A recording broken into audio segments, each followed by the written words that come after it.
Hi, and welcome to the Ada K Show.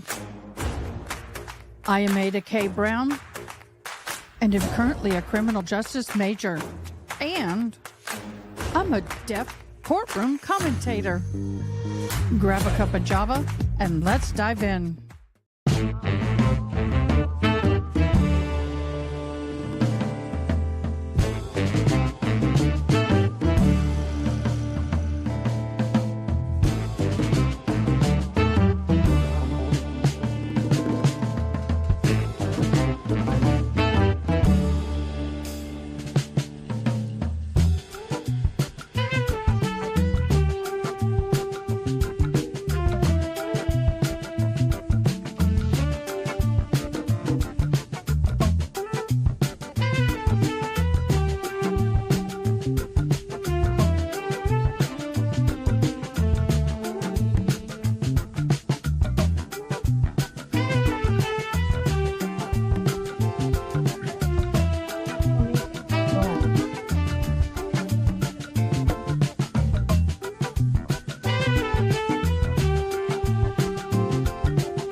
Good morning, everybody. How are you this morning?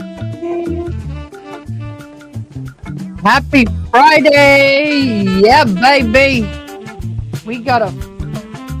Let me get my sound fixed.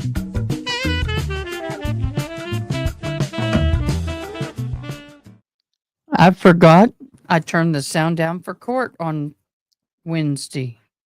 Gosh, I can't believe it. Feels like it's been a whole weekend. But it hasn't, just one day. But a lot's happened in one day. And I'm not going to tell you what. Honey's trying to grab my hand, and I'm trying to move these. Honey, I need you that way.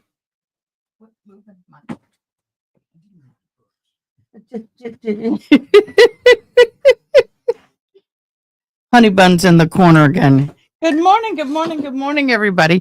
Thank you so much for joining day 8. And there's a lot happening today.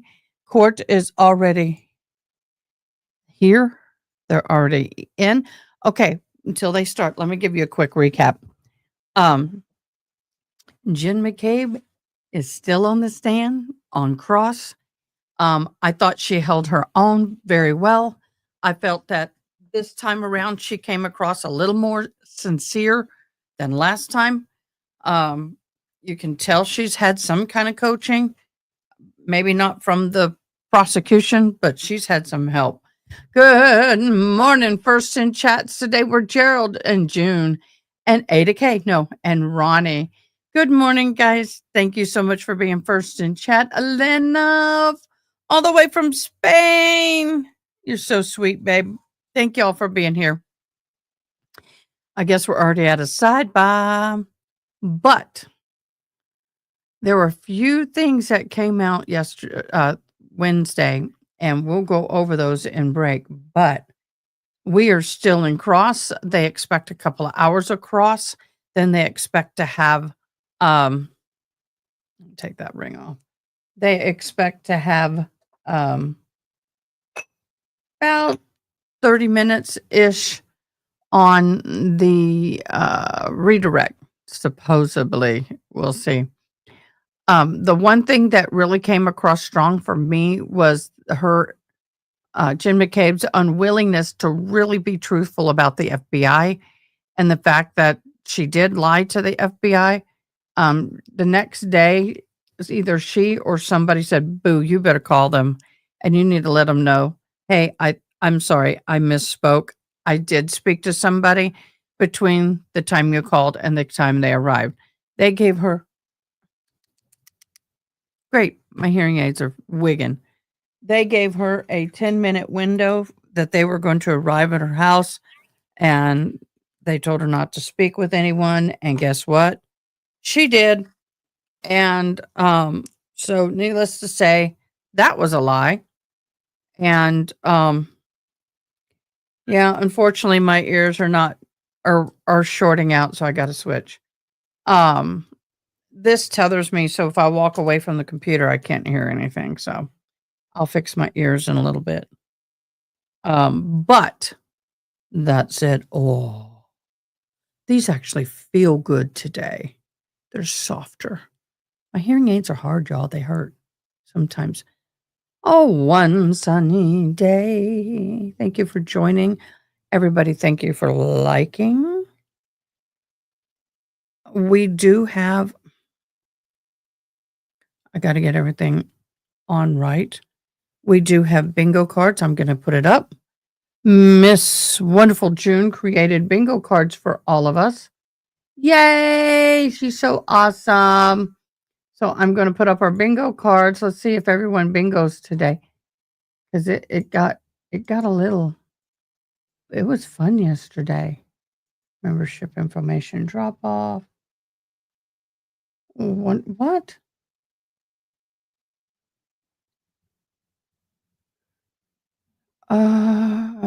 Breaking news. What's breaking news?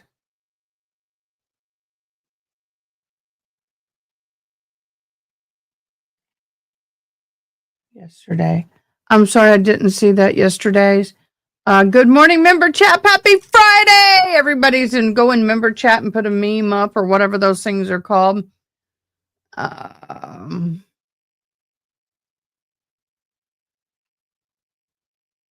Donna Adelson's got new movement. Come on, where are my unreads? Mod availability. Where's the bingo card? There that is. I like the icons, y'all.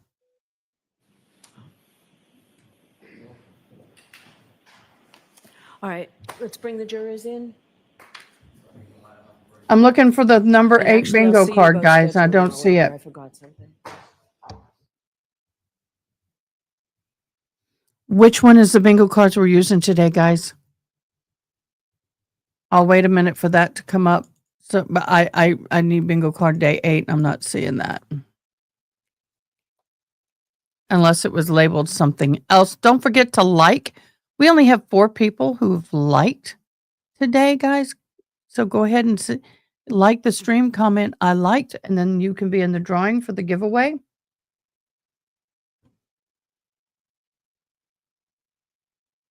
Oh, there it is. I found it. Day 8. Found it. Woohoo!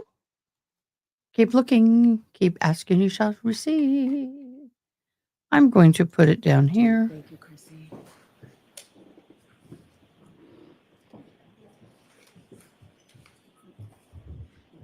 Did you see this? And then I'll take it back whenever. Uh-oh. Something's going down.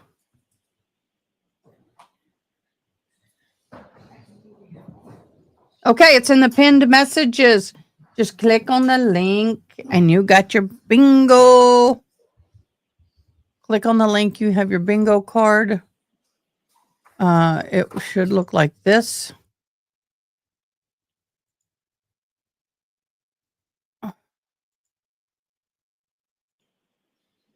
Okay, my bingo card says cover up. Can you repeat? Drive time IPSC. What is that? Answer yes or no. What is this? I put the X on. I can't read it. My bad.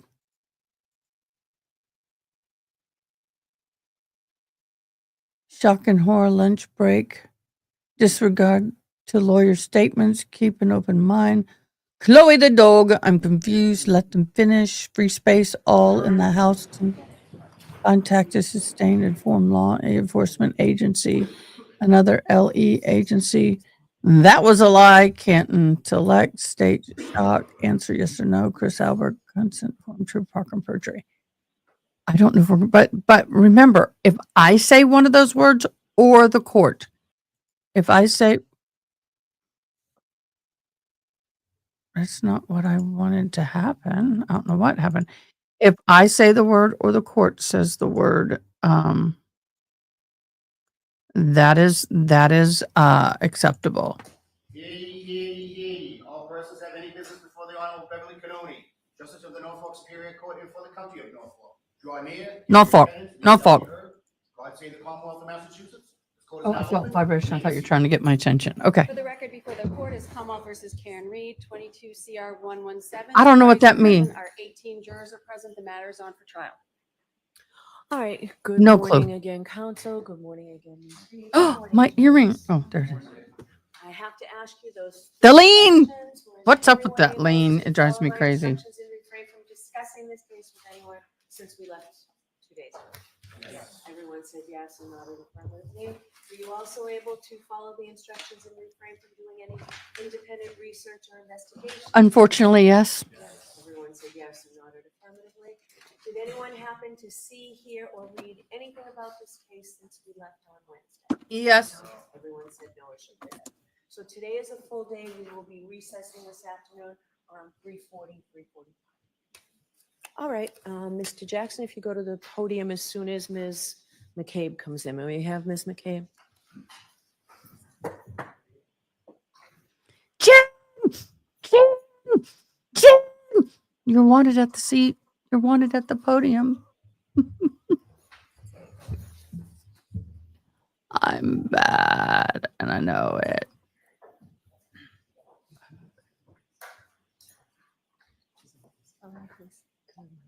Yes, we do have a bingo file in our Discord, and the emoji in front of said. Oh, that coffee smells so good.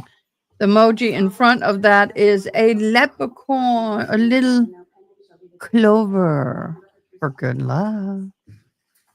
I guess I didn't do it. Thank you. I guess Ronnie did that. All right, Mr. Jackson, whenever you're ready. Thank you, Your Honor. Good morning, Ms. McCabe. Good morning. I'd like to draw your attention back to the time that you were watching the SUV out of the front door, through the front door at 34 Fairview. You have that time in mind? I never watched it, but I went and looked at it. Saw it. Sorry, yeah. All right. We So- are already starting with the word games. You would have thunk she would have at least said yes. Once, can we start the day with a yes or a no and not word I games? just want to clear up one of the time frames that you indicated you last saw that SUV. You saw that SUV for the final time at 12:45 a.m., correct? It was up past the flagpole at that point. Can't be sure of a specific time. You indicated at a prior hearing in June of Now you're not 2023, sure. That you in fact did see it for the last time at 12:45, and you know that because of a text message that you sent at 12:45. Is that right? I did send a text message at 12:45. That is correct. Did you say, quote, and by the way, for court and counsel, this is at 782 lines 24 through 25, going to 783 lines 1 through 13 or so.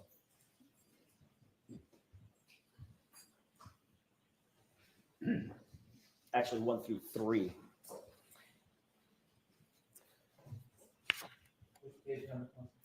It's 782 going to 783. May I approach, Your Honor? Yes. Ooh, that coffee hot. Thank you very much. No problem.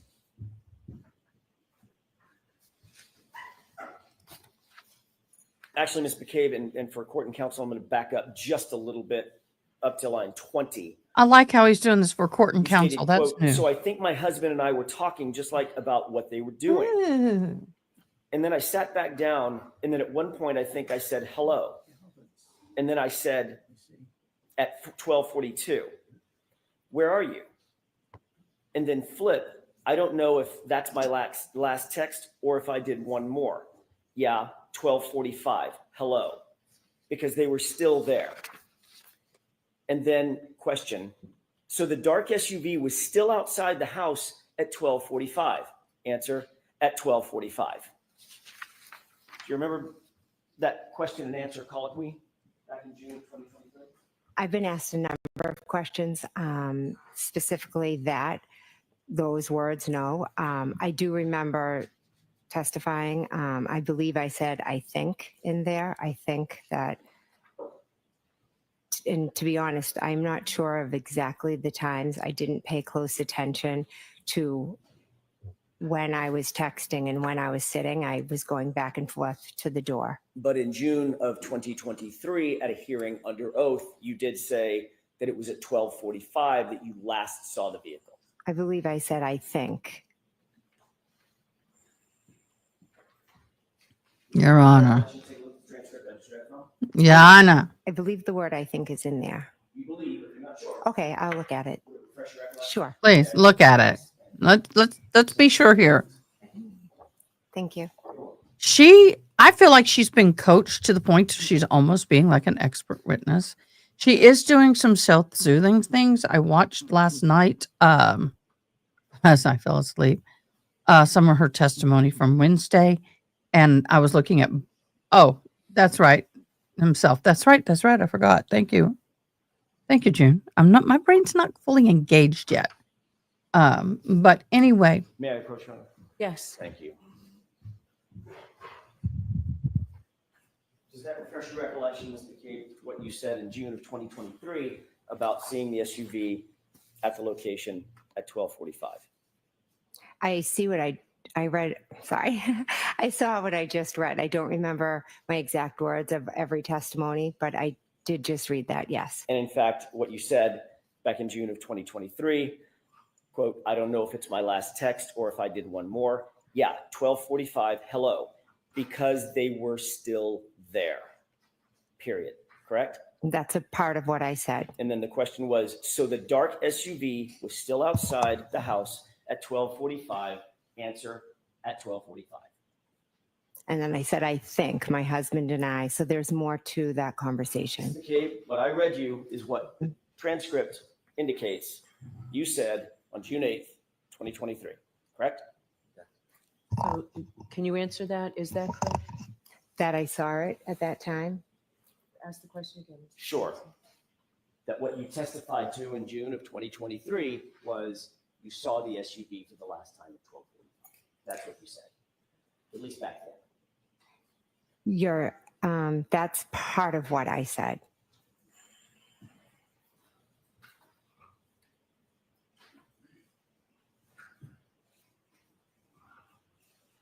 I don't know if that's my last text or if I did one more. Yeah, 12:45, hello, because they were still there. Question, so the dark SUV was still outside outside the house at 12:45, answer at 12:45. That's what you actually testified to in June 2020. That's what that says, correct. Thank you. You've been asked about with whom you communicated first thing in the morning when you received that 4:53 a.m. call. There at that call and thereafter, shortly thereafter, within those next few minutes, correct?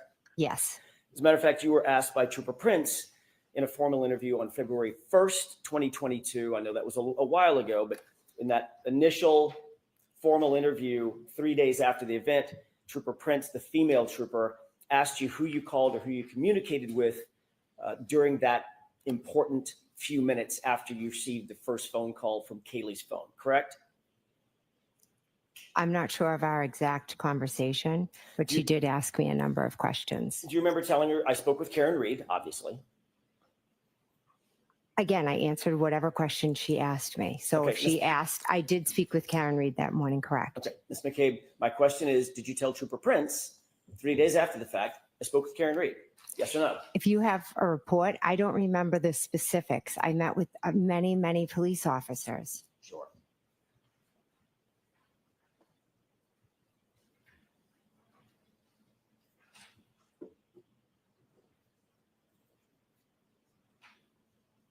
Would it refresh your recollection to take a look at her report? I'd like to take a look at it. Yes, thank you. May I approach? Yes. Thank you very much. You're welcome. Thank you.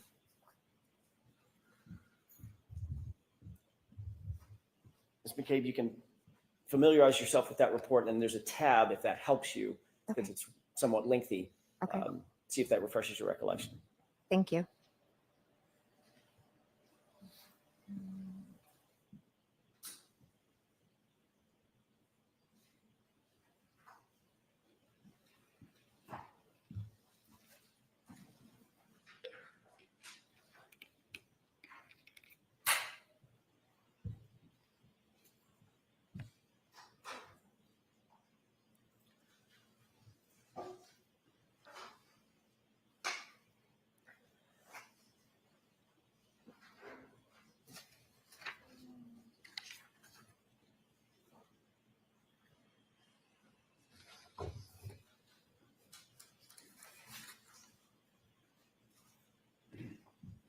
Wow, we're already getting into some of her verbiage shenanigans. I was hoping she'd be a little different today, but it is what it is. Okay. I hope everybody had a great day, a great May I approach? time yesterday. Sorry, I have to get some back office stuff done. I'm going to all of my social media and going live because it Okay, does that doesn't do it refresh your recollection automatically. as to what you told Trooper Prince? I know what happened, so I just answered Yes or the no? questions. Yes or no? Does that refresh your recollection as to what you It's told on the Trooper bingo Prince? card. Yes, Okay. You told Trooper Prince that you had a conversation on Kaylee's phone with Miss Reed, correct? yes, That you also called Julie Albert after you got off the phone with Miss Reed the first time. yes. And then thereafter, at some point, you talked to Tom Beatty, correct? I never spoke with Tom. I'm sorry, my mistake. I misspoke. You called Tom Beatty. Yes, I Did- called Tom Beatty. Is Did that on not the get bingo through to Tom card? Beatty. I didn't, no one answered. Yes. Oh, I'm confused. Then you spoke at the grand jury about the same issue. Who did you talk to and who did you call in those minutes after the initial call on Kaylee's phone, correct? I'm gonna object. I'd like to be heard. Right. Come on up. Sidebar. Objection.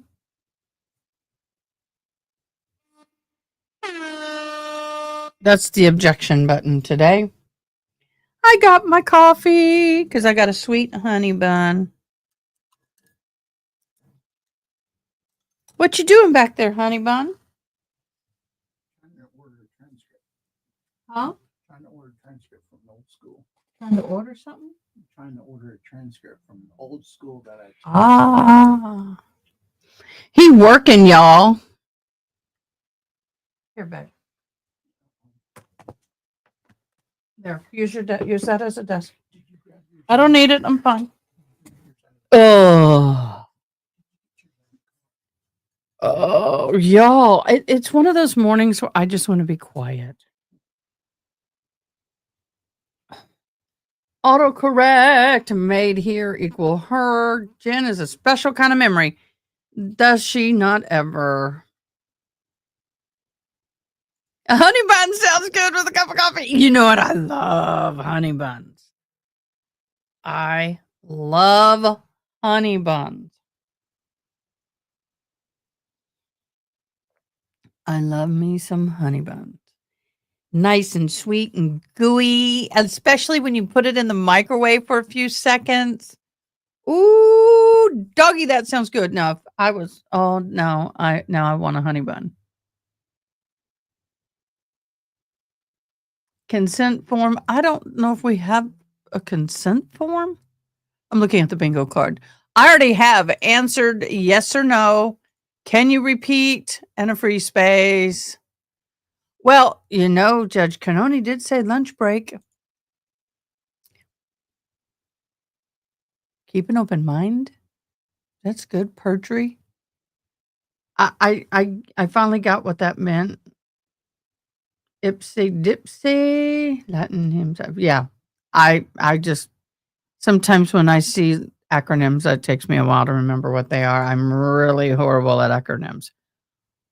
What are y'all Saturday look like? What does your Saturday look like? I'm looking at all of my stuff. Okay.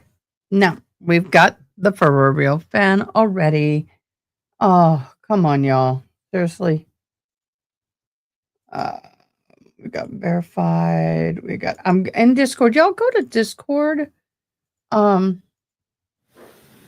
If you've not been in Discord and sign up for Discord, our Discord, we've got the bingo cards in there. We have some fun communication going on in there. Y'all are awesome.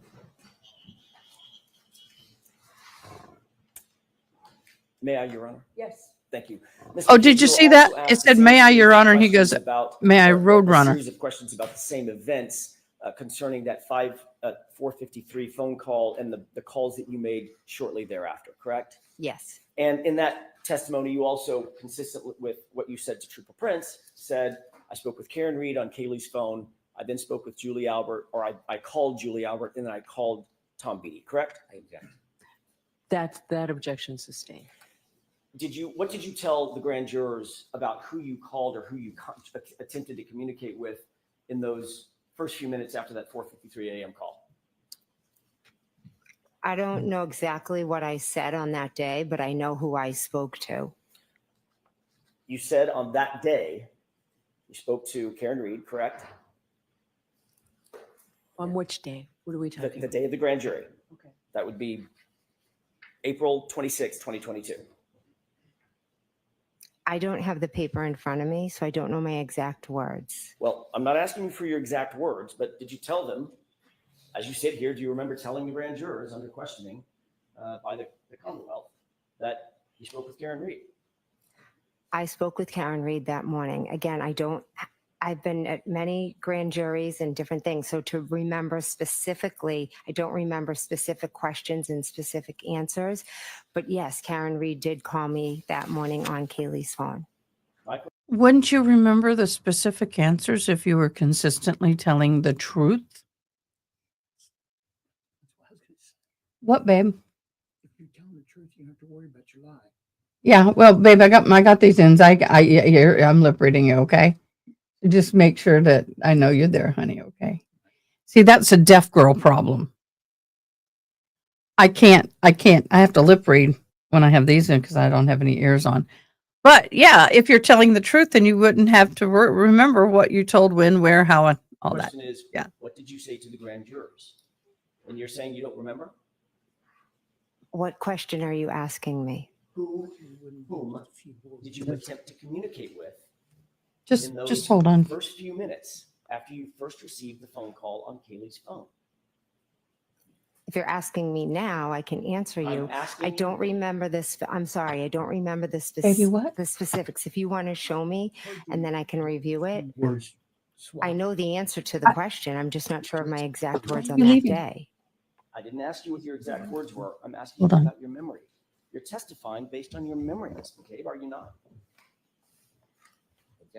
All right, go ahead and answer that question. Are you answering these questions based on your memory, Ms. McCabe?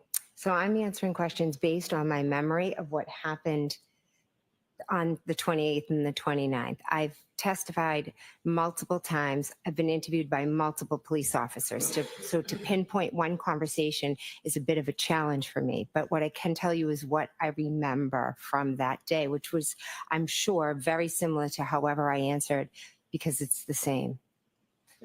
Oh, now you get it. Sure.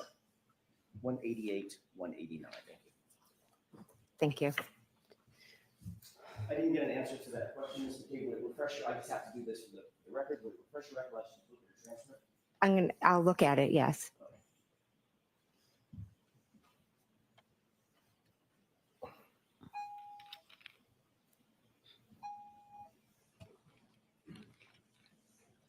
Yeah.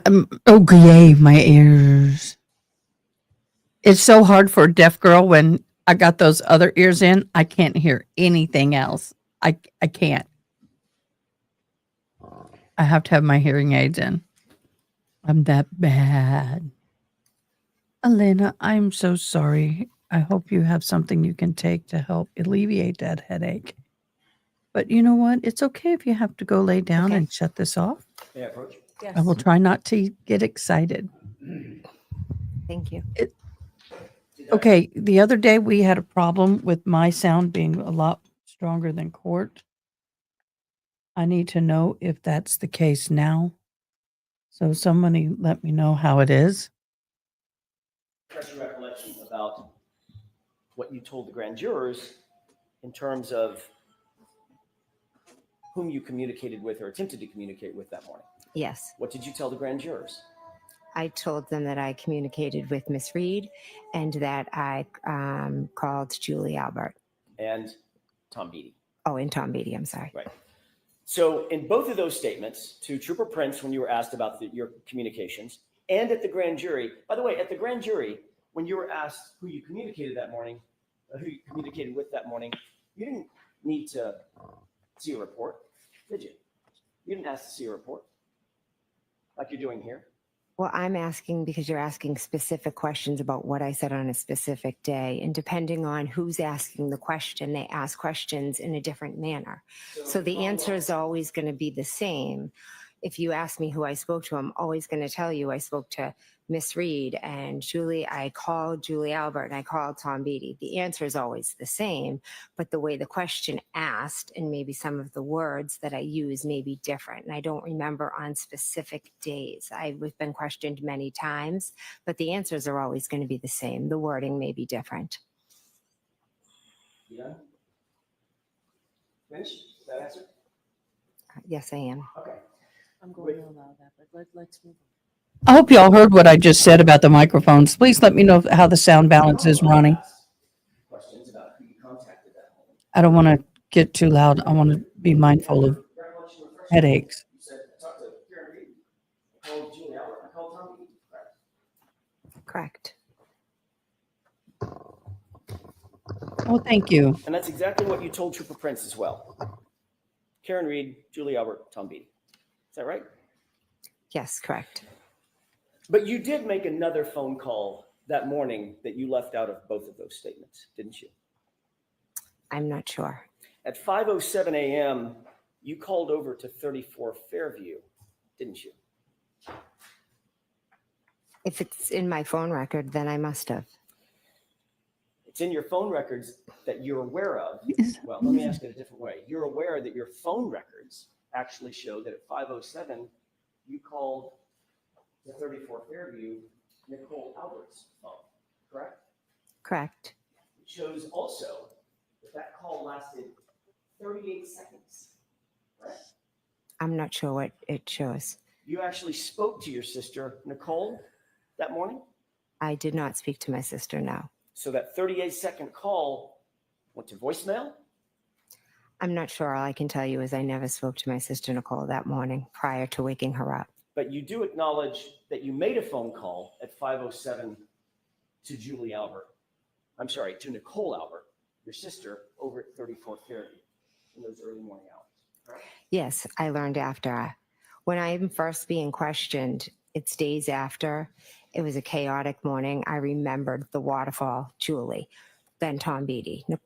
Calling to my sister wasn't as important ingrained in my mind at that point. No. And then you testified at a grand jury, not hours or days later. You Mhm. testified at a grand jury months later, correct? Correct. And at that grand jury, you also left out the fact that you contacted your sister, correct? There's nothing nefarious. I remembered who I called. I didn't go back and look at phone records I didn't say it was nefarious. Why would you use the word nefarious? because there's nothing about me calling my sister that is nefarious. And I feel like you're insinuating it might be. and It it's can not. be. Did you use that word because it sounds nefarious? No, I just use the word because I think that's how you're trying to portray something that is nothing. Or did you use that word because you think that's how it's coming across? That's nefarious. No. Without contacting 34 Fairview. No, not at all.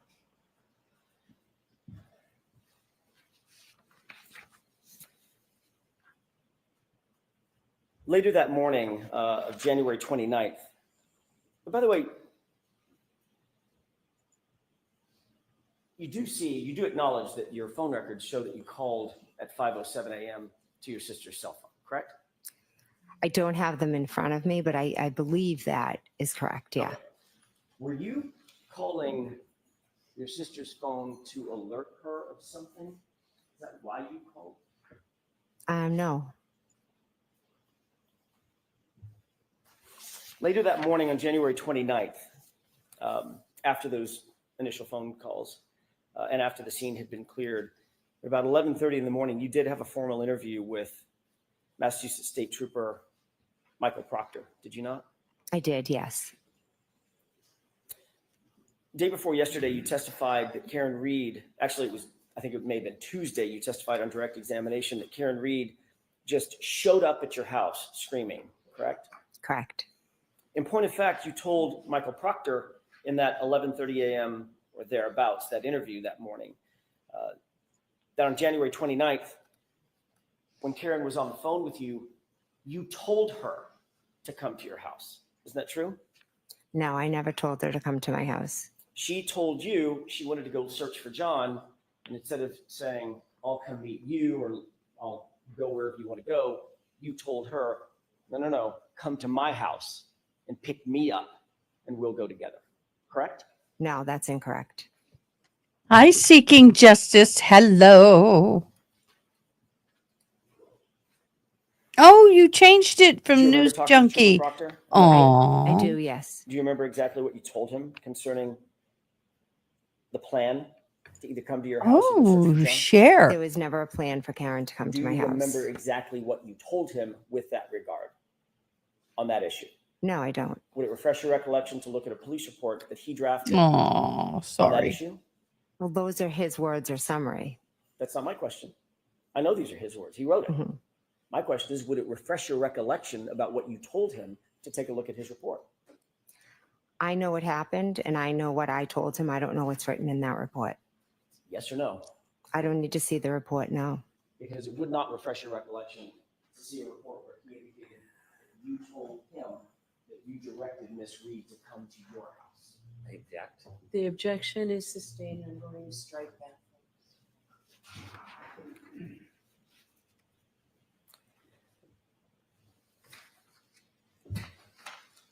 You also told. Okay, can you come to side back, please?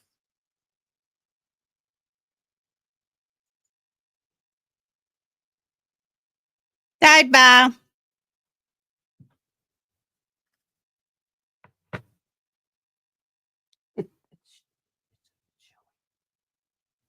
Okay. Sidebar. All I can say now is Jen's a liar. Yes, she is. She is such a liar, pants on fire.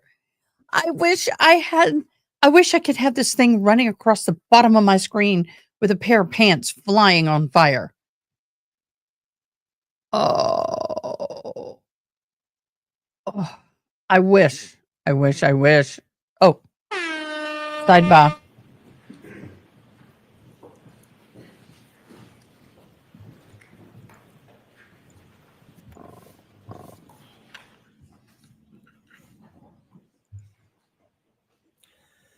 May I? Sure. Thank you. Ms. McCabe, during that same interview, you also told Trooper Proctor that while driving back to One Meadows after you had been picked up by Karen at your house, while driving back toward One Meadows, that's actually when Miss Reed told you she may have broken her taillight, correct? Miss Reed told me in the morning at my house. Okay. I know that's what you're testifying to now. Mhm. What I'm asking is, what did you tell Michael Proctor on January 29th? It's freshest in your mind. That she had told me she had a cracked taillight when she called me. You didn't tell him that she indicated she noticed her taillight had been damaged on the drive back to One Meadows after she got to your house? She mentioned it then as well, but she also had told me when she was on the phone, that's why my husband yelled out that we shouldn't be driving with a cracked taillight. But in That's fact, not what you said. you did not tell That's not what you said at the last trial. What you told him was she told you on the drive back to One Meadows after having picked you up, correct? I told him she told me in the morning and on the drive back. So if he didn't write that in his report, it's obviously incorrect. Objection. Sustained. Of course, that drive back to One Meadows would have been 5:30-ish or so, maybe even a little later, 5:35. Approximately, yeah, I'm not sure. Well after she backed out of the driveway and struck another vehicle at One Meadows, correct? Do you know that? No, I have no idea. All right, next question. Oh, Speaking Auntie of Trooper Bev. Proctor, when you Stop it. first interviewed with him on that during that same interview on January 29th, you noticed that he was taking notes, obviously. Yes, he was. You told him about your observations of the taillight that day. Is that right? I'd have to see the report, but I believe I told him about it, yes. And that was literally the same day that you made the observations. Is that right? Yes, it was. He asked you to describe specifically what the taillight looked like. Mhm. And you did so, correct? Could I see the report? All I'm asking right now, I've got the report. Okay. If you need it, I'll give it to you. I'm asking about your memory, Ms. McCabe. Did you tell him about what the taillight looked like? If he asked me what the taillight looked like, then I would have told him what it looked like, yes. And what you told Trooper Proctor on that day is that you, quote, saw a crack in it. Is that right? I believe I said it was broken and cracked and it was missing pieces. That's not what you Is it true that said. what you actually said is, we got out at John's house and looked at the taillight, back right taillight, saw a crack in it, correct? I said that I saw it and it was Yes. cracked and it was missing pieces. You noted that he was taking notes, correct? Correct. Thank Have you you, ever seen those sneaky notes? seeking justice. Thank Would it you. refresh Thank your you. recollection as to what you actually told him in terms of that description, to take a look at his notes? So ask it differently. That's sustained. Sure. Do you remember exactly the words you used in describing that taillight to Trooper Proctor as you sit here today? Again, the taillight was cracked and missing pieces. Okay. I know that's what you're testifying to today, Mhm. Ms. McCabe. We're all aware of that. You've said it 4 or 5 times now. What I'm asking you is, what did you tell Trooper Proctor on January 29th? That's my question. Do you remember the exact words you used to him on the 29th? Answer yes or I no. believe I said it was cracked and missing pieces. Do you know that, or are you guessing? I'm not guessing. Okay. Do you remember that specifically? I remember describing it as cracked and missing pieces. Do you remember saying it had a crack, or she saw a crack in it? I do not remember saying that, no. Would it refresh your recollection to look at a copy of his notes? Those are his notes. Ms. McCabe, we can do this all day. Ah, Would it refresh your recollection to look at a copy of his notes? If it I'm would, sorry. just tell us. No, it wouldn't. I'm sorry. I'm shocked the judge didn't nail him on that comment. Saying. So surprised he didn't get nailed. As you sit here today, are Can't you understand your what? telling this jury that you deny saying to Trooper Proctor, you saw a crack in it? Are you denying that statement? I'm not denying it. So you could have told him that. He asked me multiple times different questions. I spoke to him at my house, and then he had called me. So maybe one time I said it had a crack in it, and another time I said it. Okay, guys. I want you to go back and watch that beautiful bean footage. She is very uncomfortable with this. Watch her breathing rate. Watch the head shake, which is letting what they call letting off steam or trying to, loosen up. They're tense. It's called letting the heat out. And then watch the rapid eye movement. And when you don't want to answer a question truthfully, a lot of times you will not look at the people you're talking to. Different questions. I spoke to him at my house, and then he had called me. So maybe one time Answer I the said jury it had so you believe me. a crack in it, and another time I said it was broken and missing pieces. So it's very possible that that's how you described it on the 29th, Ms. McCabe. Hello, Jesse. Right? And missing pieces. I'm not asking you to finish my sentence. I'm asking you, That- is it possible? She's tense. Yes or no? Yes, that was Okay, one thank way. you. Mhm. Mm-hmm. Mm-hmm. Mm-hmm. That girl is.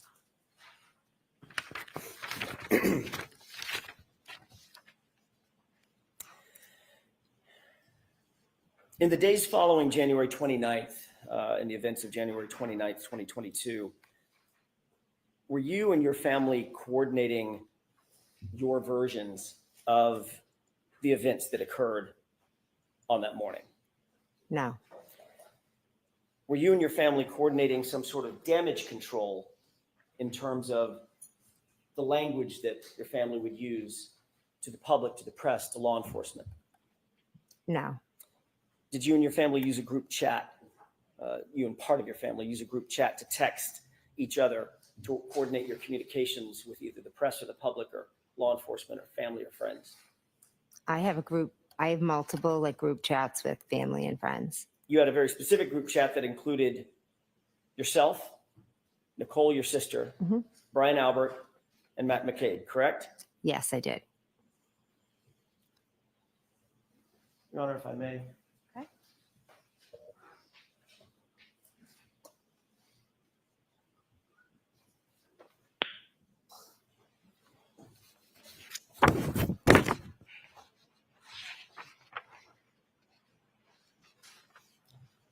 I have a 2-page document that I'd like to have marked.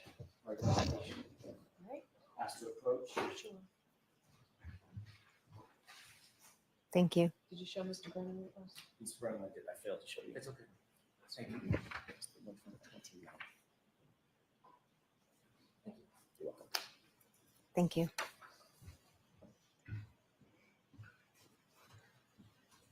Can you tell me if you recognize what's depicted or what's contained on that 2-page document? Yes. Don't read it at this point. Just tell me, what is that? What are we looking at? This is a, looks like a group chat with me and my sister, Nicole. Oh, no, just actually conversations with just myself and my sister, Nicole. May I approach? Yes. Oh, sure. McCabe for identification.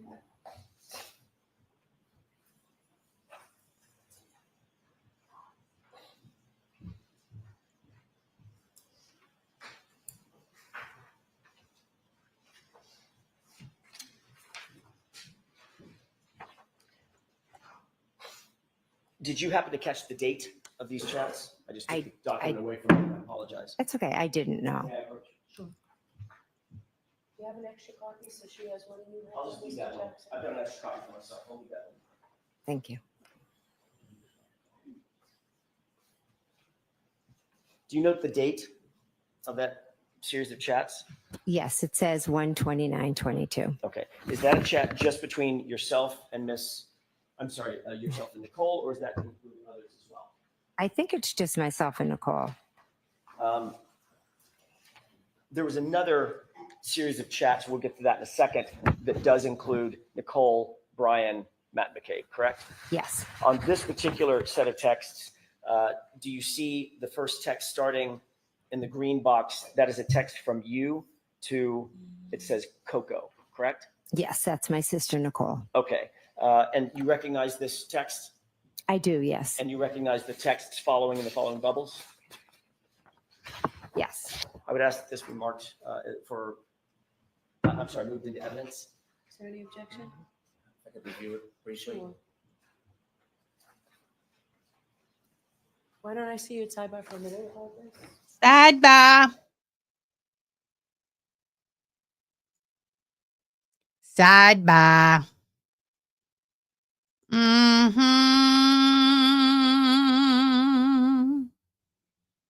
Mm.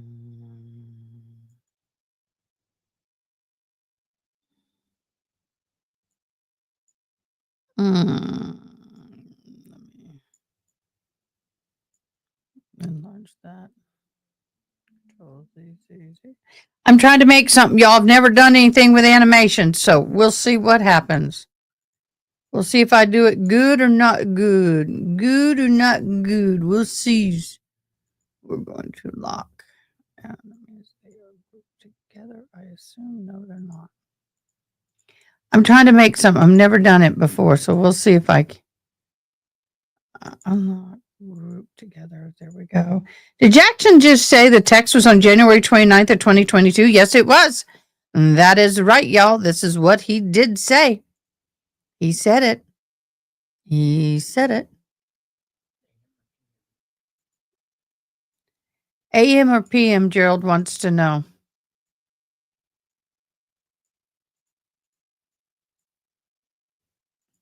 Gerald wants to know AM or PM. Come on, work with me, man.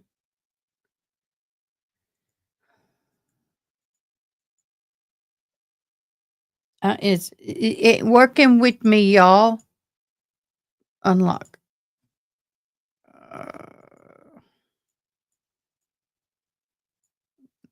Okay, let's do this. Let's start it there. We're going to do A. I'm trying to learn how to do something, y'all.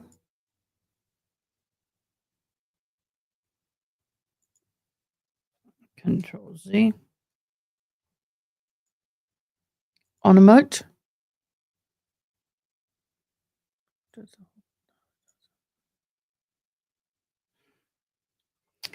Y'all, I'm learning something in learning to do something in Canva. That's what it is. Group. I want all of it to. There we go. There we go. Automate.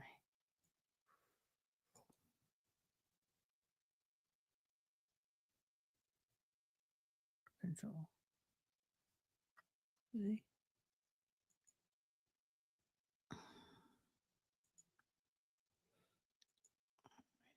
Create. Okay. Shift. Not working.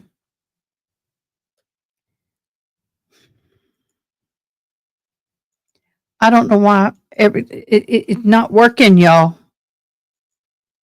I need all of this to be grouped together. Grouped.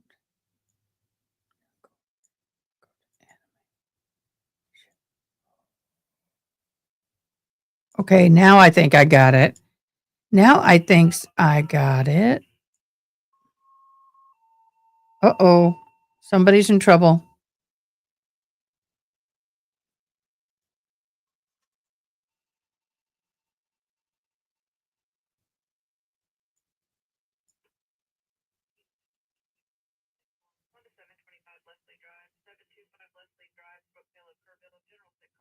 Oh, general sick call.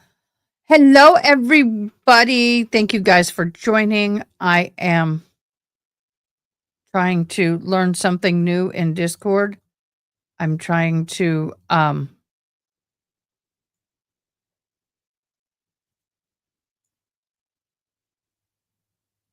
don't like that. What, Gerald? Did you just say you didn't like that? I'm trying to create something for my Oop, that'll work. Share. Download.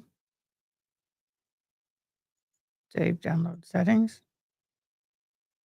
Yeah, I created something. It's stupid. It's stupid. I promise you. It's stupid. Y'all may not like it. I've never done animation before.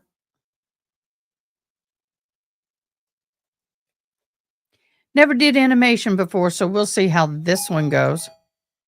Oh, can it go? Oh, it's Matt. Never mind. It's Matt. My son has arrived. No, you're good, baby. You're good. Oh, let's see if it works, guys. Okay, let's see if it works. Gerald's been watching me fuss with this, so let's see if it works. Lets me download it into StreamYard.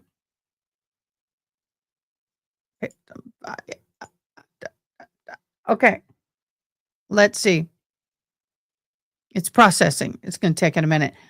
Okay, so far, what's happening is Jim McCabe starting her same old little games again with her, what's the word I'm looking for? Her word games. And again,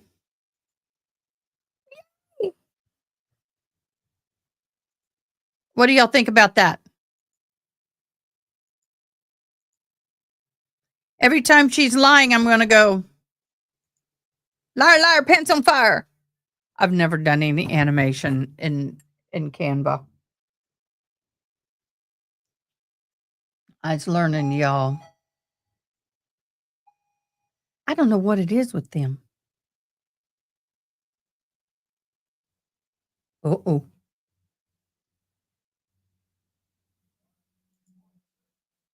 Love it. Jen okayed the word salad game last year too. I can't wait for her to get on the stand. Okay, let's look at the bingos. Drive time, no. All in house contacted. Shock and horn, no. Law enforcement. Did they say law enforcement agency? I think they did. If not, let me know. Tell me yes or no. Keep an open mind, perjury. Yeah, she's perjuring herself. Hold on a second, guys. Morning.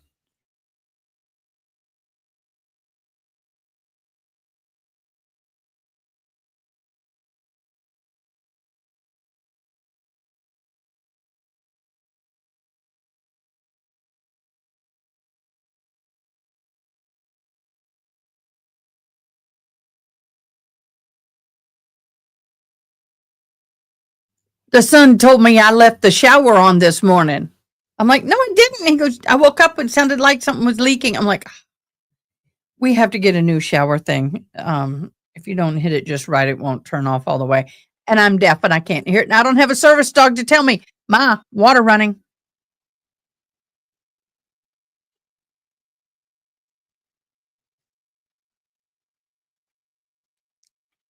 Here you go.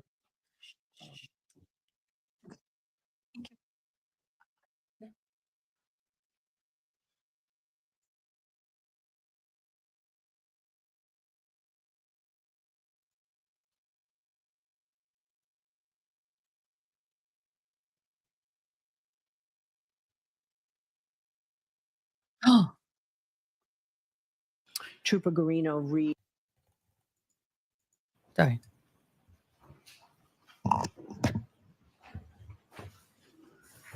All right, so the objection is noted and overruled. So, Mr. Jackson, you can put that K for identification is now an exhibit. May I approach? Yes.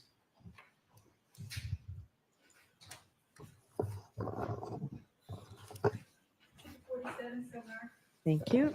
Thank you, Your Honor. Before All I right, proceed, so, jurors, before you consider any electronic communications in your deliberations, and you heard Trooper Garino read a lot of text messages the other day. I didn't interrupt him. I probably should have. But before you consider any electronic communications in your deliberations, you must first find that it is more likely true than not that the person who either authored or created or transmitted the communication was in fact the person alleged. So here we have communications between, allegedly between Ms. McCabe and her sister.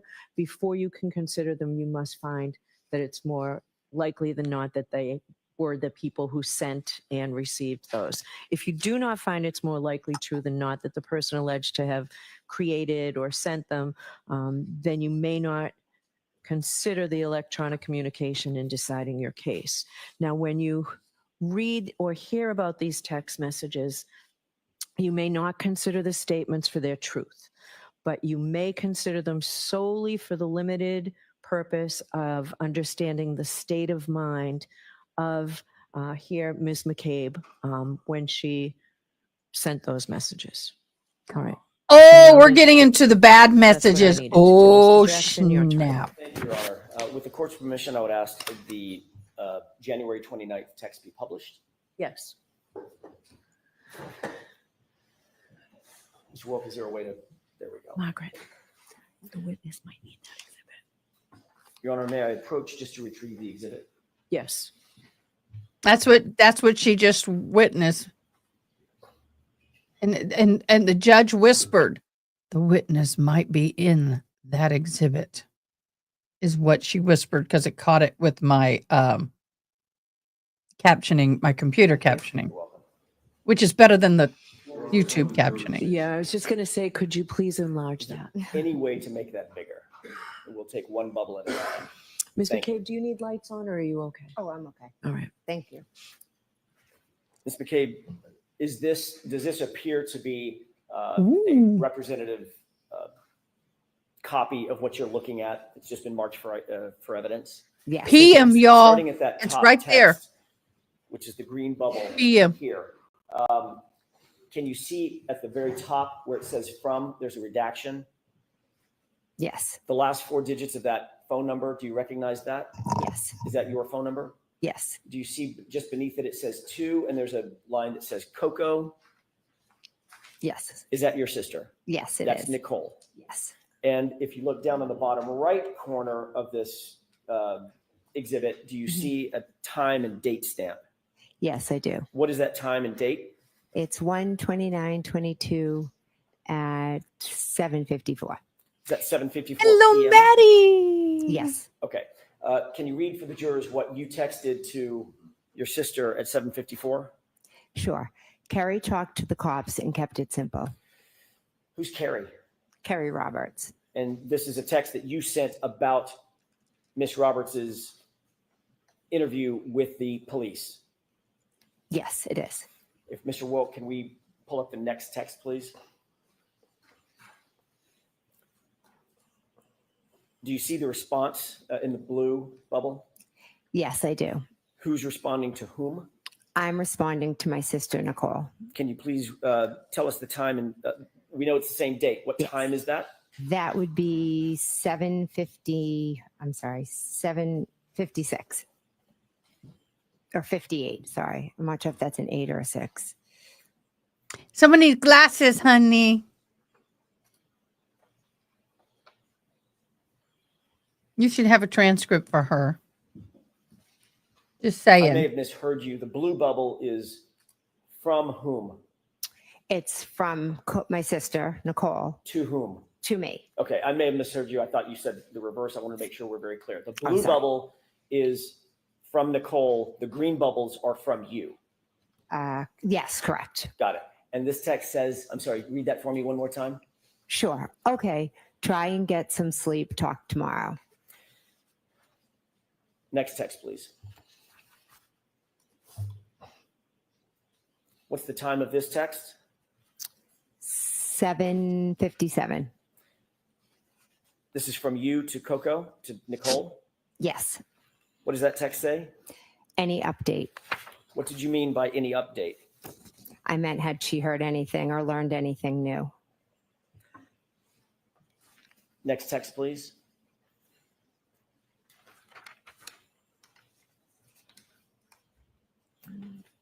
Do you see a response from your sister to you? Yes. What does that say? We'll get more info tomorrow. Don't want to text about it. Next text, please. Why not would you want to text about it? Is this a text from you to your sister, Nicole? Yes, it is. What does that say? Right. Next text, please.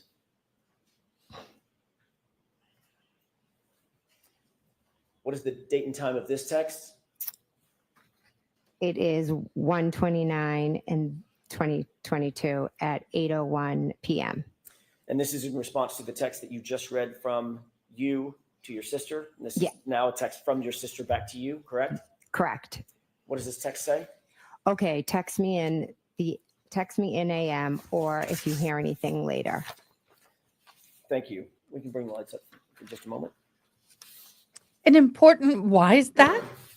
We'll see. One of the texts, the third from the bottom text on the second page, in other words, the top text on the page, was from your sister to you. We'll get more info, TOMM, correct? Yes. Don't want to text about it, correct? Yes. Why not? TOMM means tomorrow. Yes.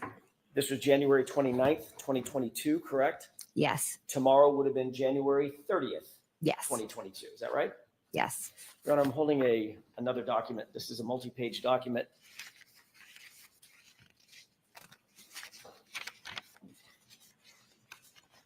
Eight pages in total length. There's a base page on the bottom, 02148. Thank you. May I approach the witness? Yes. Thank you. Can you please take a look at that document, flip through it, and let me know when you're finished? This is the document we discussed at sidebar. It is, Your Honor.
My microphone is not accessing something, so I'm trying to configure. Hopefully, the text messages from the morning of the incident. Yeah, there have been.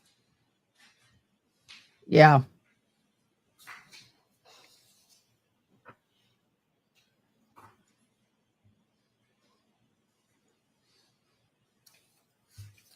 May I approach, Your Honor? Yes. Thank you. May I stand at the witness stand for just a second? Okay, you don't have a separate copy for Ms. I- McCabe? I do. I'm going to hand you this one and ask that this be marked. Just a couple of foundational questions. Ms. McCabe, do you recognize what was depicted in these documents? Yes. Does this appear to be a group chat between and among yourself, Nicole Albert, Chris Albert, and Matt McCabe? I don't believe Chris Albert's on that. I'm sorry, my mistake. Brian Albert. Yeah, Brian, Okay, sorry. So the four of you? Yes. Okay. And does this appear to be a group chat that was engaged between and among y'all on February 1st, starting, I'm going to try to bookend it, starting Okay. at about noon, ending at about 5 or 5:30 that evening? I didn't look, but I'll take your word for it. You can just look at the first one or two. Oh, yeah. If you want February the top one, 1st, the yeah. top one has Mhm. nothing to do with this. Okay. Yeah. And then the last one, same date, around 5:30. Yes. May I approach? Yes. I'd ask that this be marked Say, for identification or in evidence? into evidence, Same objection, Mr. Bryan? please. Yes, that can come. Number 48.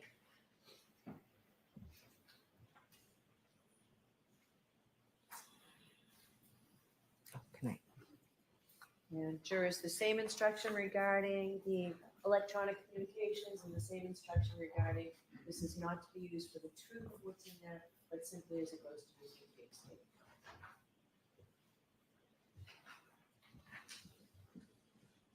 With the court's permission to publish, please? Yes. If we could start at the second text down. Ms. Wool, can you make that a little bigger? I apologize. Thank you. Do you recognize what's depicted both on the screen and in your hand?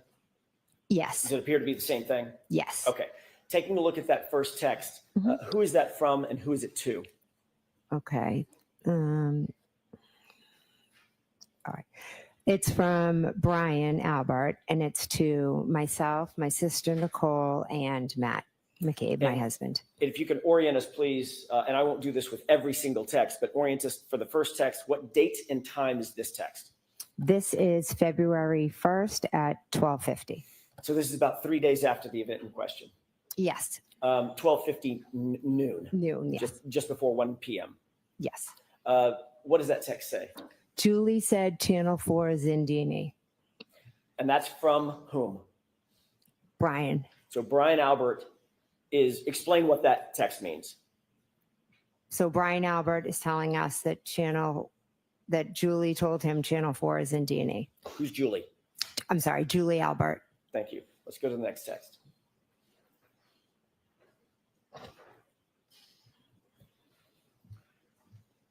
Is this in response to the text that you just read?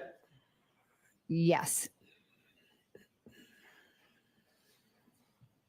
The prior text mentioned Channel 4 and D&E. What is Mhm. D&E? D&E is a sub shop that is owned by Chris Albert. Is that in Canton, Oh, sorry. Yes, it's in Canton. on the main street of Canton, Yes. directly next door to what? Waterfall. Across the street from Oh, Waterfall. sorry. CF McCarthy's. Yeah. Thank you. Across the street from Waterfall, directly adjoining, they have an adjoining wall to CF McCarthy's, correct? Yes. And D, is it D and E or D in E? D and E. D and E. Okay, Yeah. that's just the name of the pizza sub shop. Yeah. Thank you for that context. Mhm. Ms. McCabe, can you read what this text says, who it's from and who it's to? This is from Matt McCabe to myself, my sister Nicole, and Brian. Can you read it for us, please? Sure. Eating, I assume. Ask Chris to ask some questions. Tell them the guy never went into the house. What does tell them the guy never went into the house mean to you? How did you take that? I took that as John never came in the house. Who's the guy? John. John O'Keefe. Yes. And the beginning of that sentence is tell them that the guy never came in the house, correct? Yes. And the sentence before that is ask Chris to ask some questions, correct? Yes. So this is Matt McCabe directing that Chris ask questions of Channel 4, correct? I wouldn't say directing. Whatever word you want to use. He was No, I'm saying that Matt, suggesting. I think we're all looking. My Instagram or instant messaging just got freaking hacked. So I'm going to be dealing with that while I'm listening. To find out what happened. So Matt was like, ask some Daryl, questions. can you What do come they here, know? please? And also indicating that Chris should tell them the guy never came in the house, right? John never came in the house, correct? Okay. Next text, please.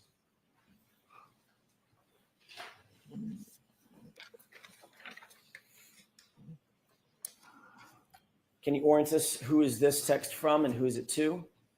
Okay. This text is from Brian to myself, to Nicole, and to Matt. Brian who? Sorry, Brian Albert. And this is in response to the text above that you just read, correct? Yes. Where Matt McCabe said, tell Chris to find out, get an update or something, and tell them that the guy never came in the house. This is Yes. in response to that text. Yes. And what does Brian Albert respond? Exactly. One word, correct? Yes. Next text, please.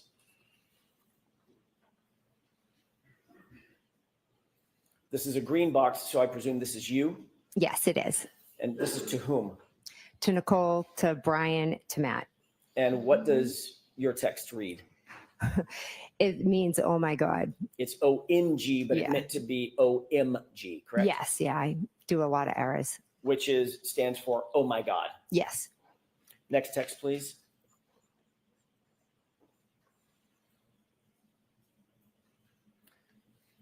Who is this from and who is it to? So this is from my sister Nicole to myself, to Brian, and to Matt. And what does that text read? It says, I assume it's just to eat, but Brian, if she is there, ask her what the deal is. Next text, please.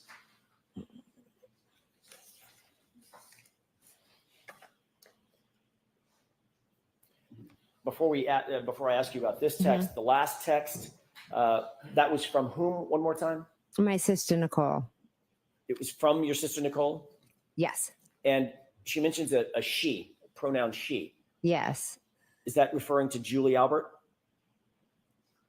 To be honest, I don't know who she's referring to. Well, remember the first text started, or did the first text start with someone reporting that Julie said that Channel 4 was in D&E? Yes, it did. So would that prior text mean get Julie Albert to get some updates on what's going on? Let's go back to that last text one more time. Yeah,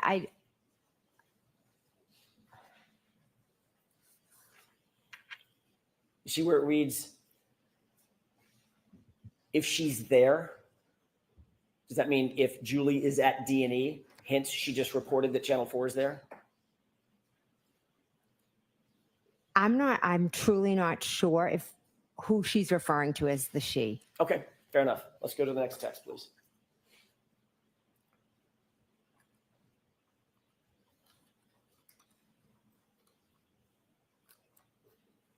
Mr. Wilk, I think you missed one. The one above it.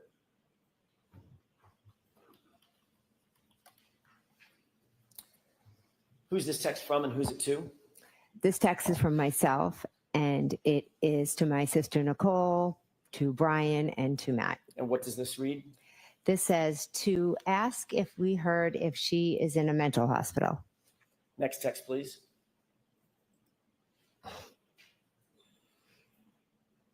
Who is this from and who is it to? This is from me to my sister Nicole, to Brian, and to Matt. What's the time on this text? 2:55. And what does it read? Carrie is here going over timeline. Who's the Carrie referring to? Carrie Roberts. What is here? I would assume here would mean my house. Next text, please.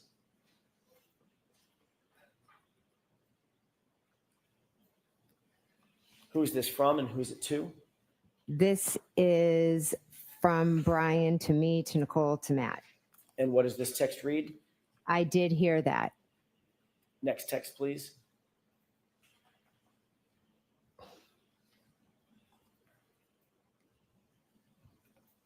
Who's this text from and who's it to? This text is from me to my sister Nicole, to Brian, to Matt. What does it read? And we handed the phone to Carrie Who's Carrie? Roberts. What phone are you referring to? Mine. Who was on the other end of that phone? On February 1st, I believe it could have been Michael Proctor. Next Sorry, guys. My Facebook account's been hijacked. text, please.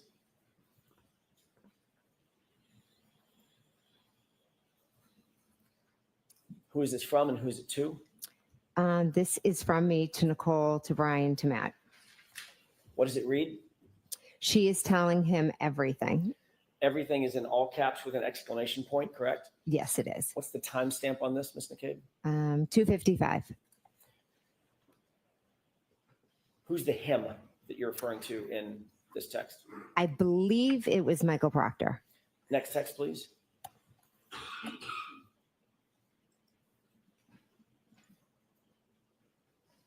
Who is this from and who is it to? This is from me to Nicole, to Brian, to Matt. What's the timestamp on this text? 2:55. Same minute that you sent the last text? Yes. She's telling him everything? Yes. And then you follow up with what? All the stuff. Next text, please.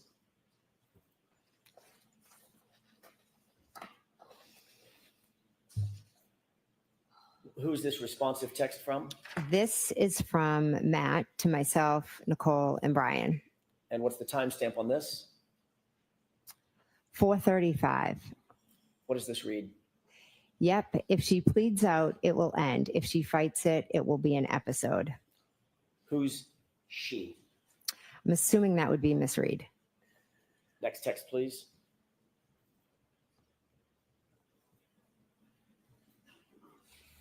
Who's this from and who's it to? This is from Nicole to me, to Matt, and to Brian. And what does this read? She liked the text above. The previous text, Yes. meaning like a thumbs up or a like. Yeah, it just says liked. So The one that reads, yeah, if she pleads, it will end. Mhm. If she fights, it will be an episode. yes. Next text, please.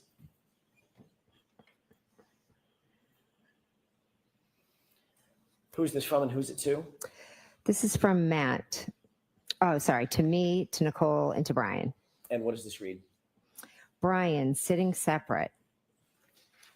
Is that a period or a comma? I honestly can't see. Is that a period or a comma between Brian and sitting? Or can you tell? I can't tell if it is or it's just like the way it printed out. I'm not sure. Next text, please.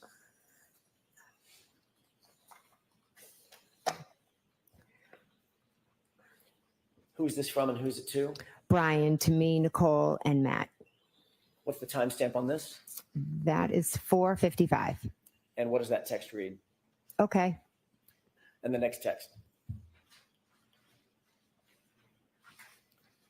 This is another green bubble. Who's this from and who's it to? This is me, Matt. Me, Nicole, Matt, and Brian. And what did you say? What did you write in this text? I wrote you listening. And what's the timestamp on this? That is 5:15. I'm sorry, it would be what time? Oh, I'm sorry, 5:15. And in fact, at 5:15, Ms. Roberts was in your house being personally interviewed by Massachusetts State Police, correct? They were there. I'm not sure if this is the exact time, but yes, they did come over. Just to be clear and to orient us, there was a phone conversation that you were privy to between Carrie Roberts and Michael Proctor telephonically, correct? She was Earlier in the day. yeah, earlier in the day he had called me and then Carrie had asked to speak with him. Yes. And later, a couple of hours later, 5-ish or so, she was still at your house. Michael Proctor came over and interviewed her at your home. No, I'm sorry, not Michael. sorry. Massachusetts State Police. Came over and spoke to myself, her, and Matt. And you wrote, you listening to the group, correct? Yes. Who was that specifically directed to? I honestly don't know. Was there anybody else in the house during her interview other than you and the troopers? My husband, Matt, my daughter, her friend, my other daughter. So of the people on this text chain, the only person that would have been in the house that could have conceivably, quote unquote, listened would be Matt McCabe. Yes. Okay. Next text, please.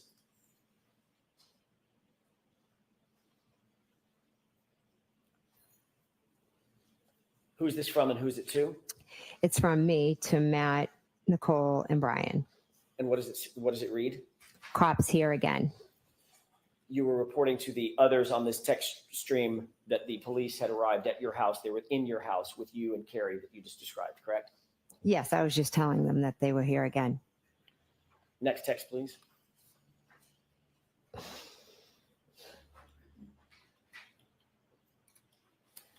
Who is this from and who's it to? This is from my sister, Nicole, to myself, Brian, and Matt. And Nicole says, call us after. And what time was this? This was 5:23. Did you take this to mean that she wanted you to call the group after Carrie Roberts' interview and update them about that interview? I took it as that she just wanted, to call and see what the cops said and if there was any update, any information. Next text, please.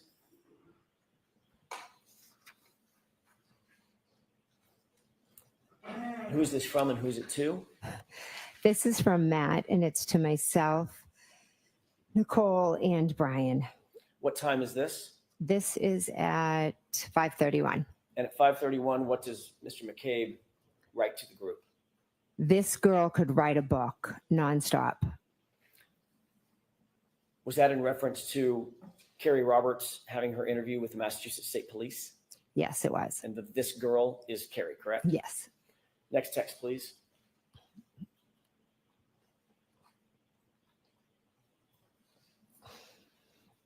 Who's this from and who's it to? This is from me to Nicole, Brian, and Matt. What time is this text? 5:32. And what do you write to the group? I love it. And this is in direct response to Matt McCabe's, your husband's text about Carrie Roberts could write a book, correct? Yes. Suggesting that both you and Mr. McCabe were listening to her interview, correct? We could hear different parts of it, correct? Next text, please.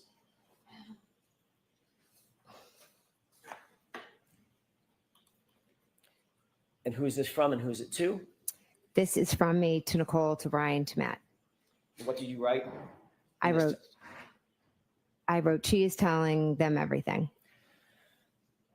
Similar to the text that we earlier saw that was in all caps when you indicated she's telling them everything, correct? Yes. On the phone.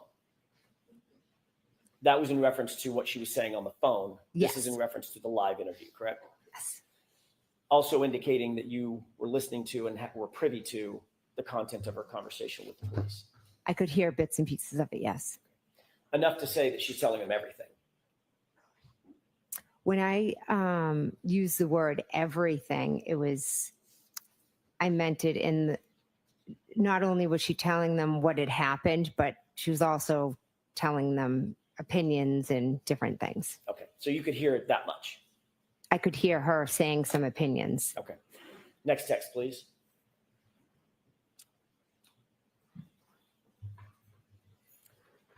Who's this from and who's it to?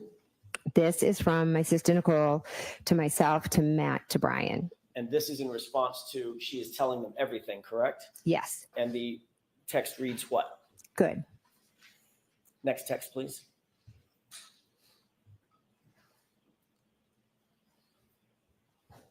Who's this from and who's it to? This is from Matt to myself, to Nicole, and to Brian. And what does it read? He says, going to miss the basketball game at this rate. You mean Matt says. Oh, sorry. Matt says, going to miss the basketball game at this rate. Indicating that he was still in the house and still privy to the conversation between Carrie Roberts and the Massachusetts State Police. He was waiting for them to talk, but Carrie kept was, as he said, she could write a book. So he felt he was going to miss the game because she just kept talking. Next text, please.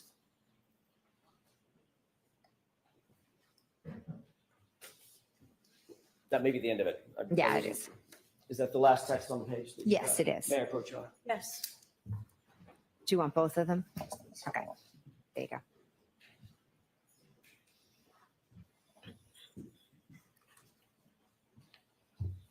Ms. McCabe, Yes. these text messages were on a private chat, both the one between you and your sister, as well as the group chat, correct? Those are private chats, not open to the public.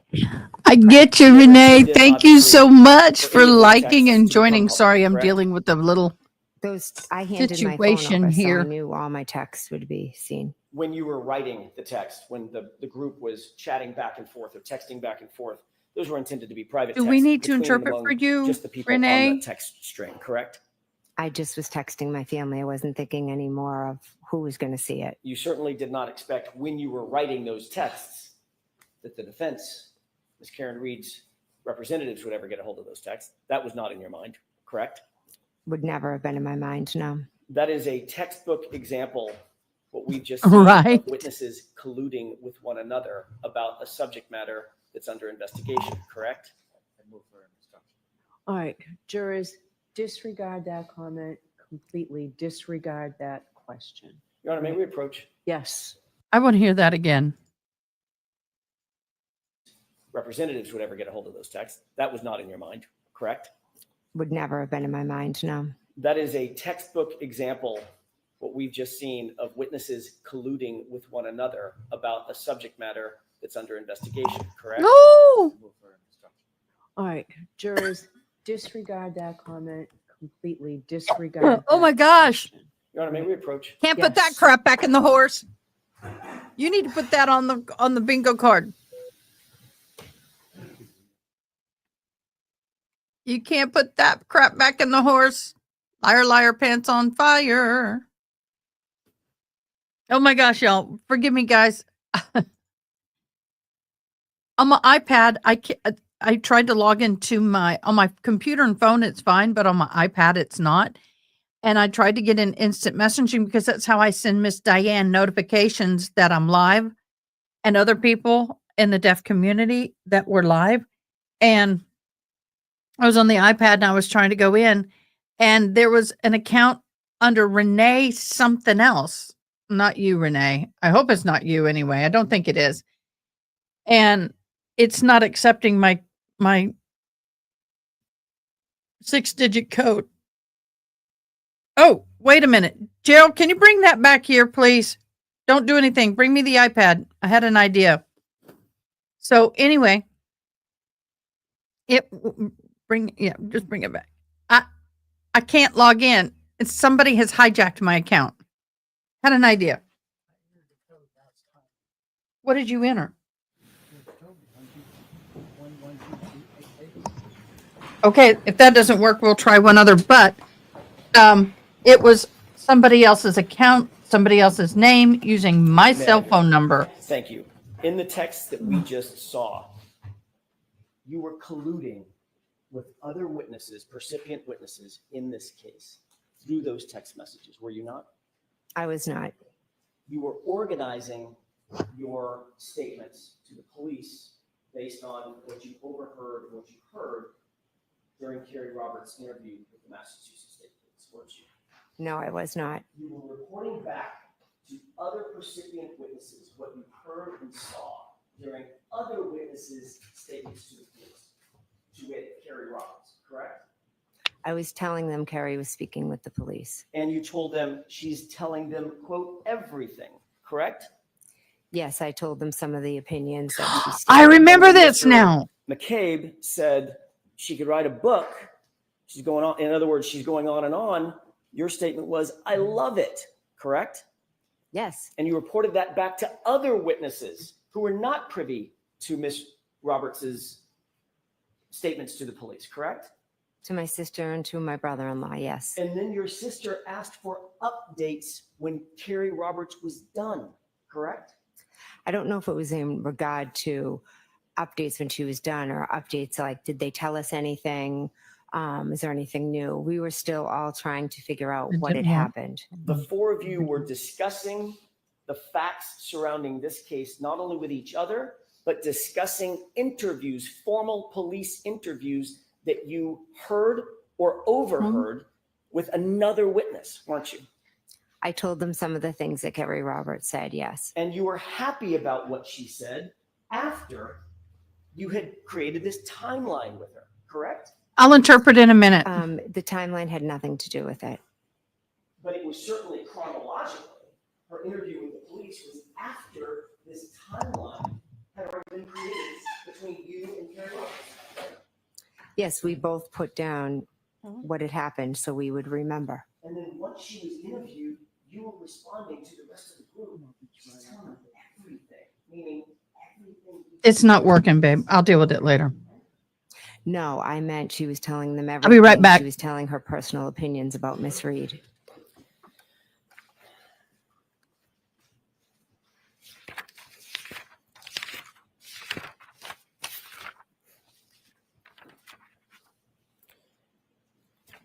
I want to change gears for a second, Ms. McCabe, and ask you about that visit that you took to Michael Lank's house. May I approach, Your Honor? Yes. I just don't want to keep these at the podium. Thank you, Your Honor.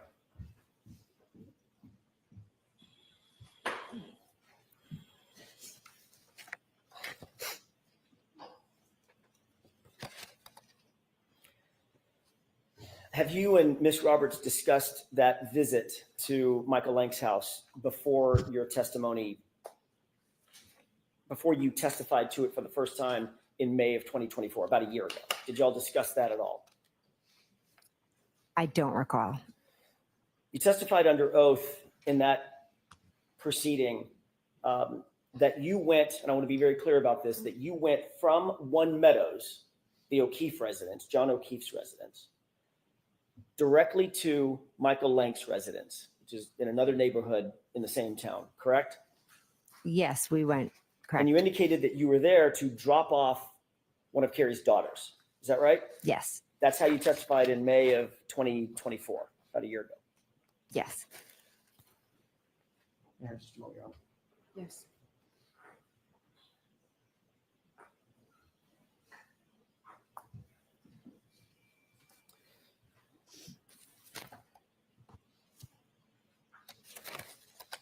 You spoke to Lieutenant Tully about this very same visit on May 10th, 2024, before your actual testimony in that other proceeding a year ago, correct? Yes. All right. And what y'all talked about was your visit and your travels over to Sergeant Lank's, by the way, Sergeant Michael Lank of Canton PD, correct? The Yes. same Michael Lank that we've talked about. Yes. You talked to Lieutenant Tully about that trip over to Michael Lank's house, correct? Yes. You indicated that in that interview with Lieutenant Tully that you went over to the Lank residence with Carrie Roberts to pick up her daughter at the residence, correct? Not to drop her off, but to pick her up. She was with us at Meadows, so we dropped her off. Right. I know that's what your testimony was a couple days ago. Mm-hmm. I'm asking, when you talked to Lieutenant Tully on May 10th, 2024, before your testimony last year, did you tell Lieutenant Tully we were actually there to pick up her daughter? That's why we went to Michael Lank's house. That's why you went to Michael Lank's house. I went to Michael Lank's to drop her daughter off. What did you tell Lieutenant Tully? That I went to drop her off. So you didn't say pick her up to him. I don't believe so, no. So if he said that, that would be another example of an incorrect report. Sustained. Do you remember exactly what it was that you told him during that interview? I know that Lexi was with us at Meadows Ave and we dropped her off at Mike Lank. So if he mixed up pick up and drop off, that could have happened. But we had Lexi with us and we dropped her off there. Okay, so you believe that may have been his mix-up, not yours. Sustained. Is that, I'm sorry. Do you remember exactly what it was that you told Lieutenant Tully during that interview? I know I said that we dropped her off. Um,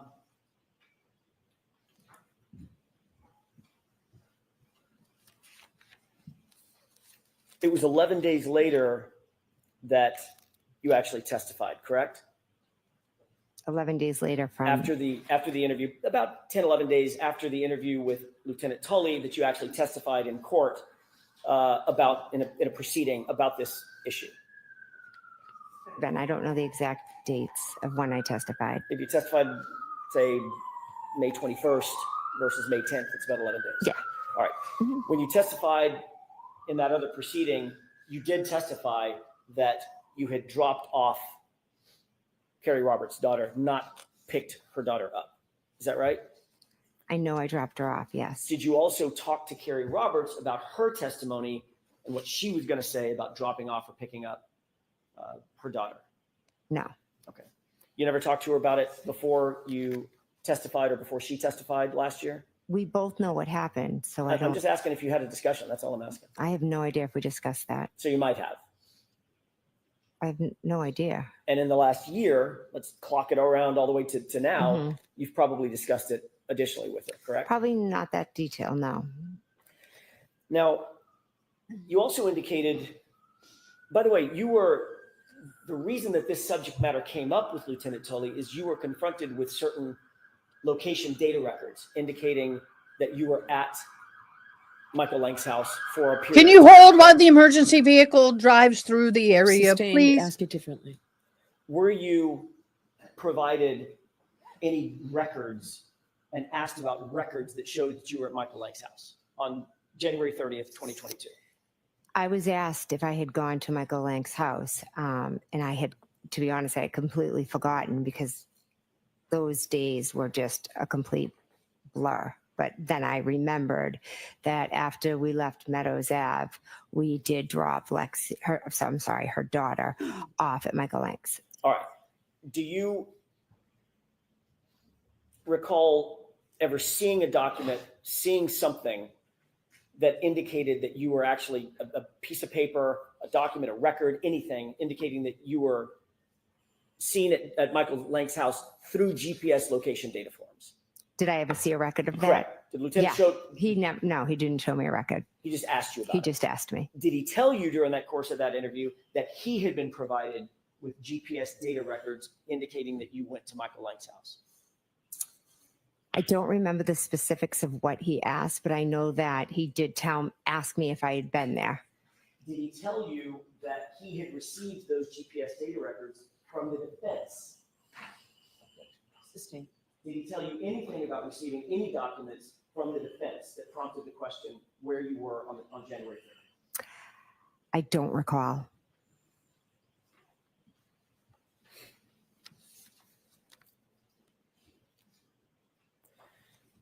Before that interview on May 10th with Lieutenant Tully, Mhm. this is preceding your testimony last year. Okay. Had you ever reported that you went to Michael Lank's house, Sergeant Lank's house on January 30th to anybody? No, to be honest, I completely forgot about it.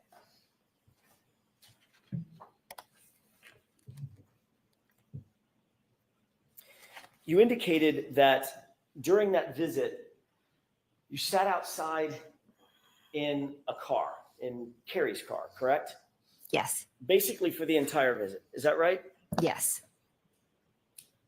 You indicated that you did not go in the house except to use the restroom possibly, correct? I have a faint memory that I ran in to use the bathroom. You indicated that you did not see Sergeant Lank at his home, correct? I don't believe I did, no. What time of night was this?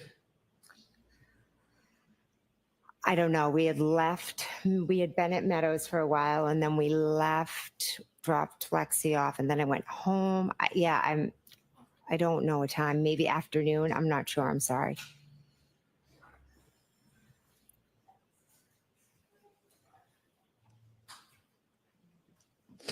Nose itch. Your Honor, I have a 10-page document that I'd like to have marked as identification with the court's permission. Sure, show Mr. Brennan on your way up.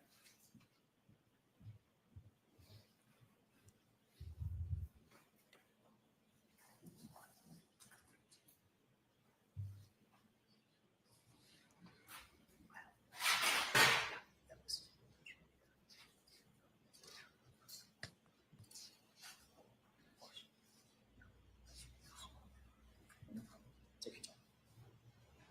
Mr. Brennan, just going to review that document. I have no problem with that. Thank you. Good? Okay. May I approach? Yes. Thank you.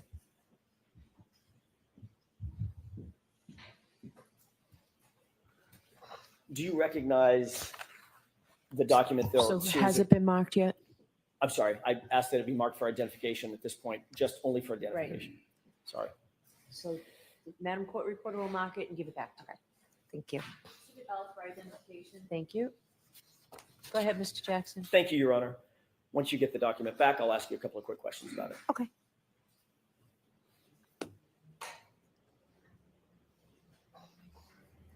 That was very strict ASL. Thank you. You have the document in front of you? Yes. Let's take a look at the first page of that document just to orient yourself. Do you see that that appears to be a map, generally?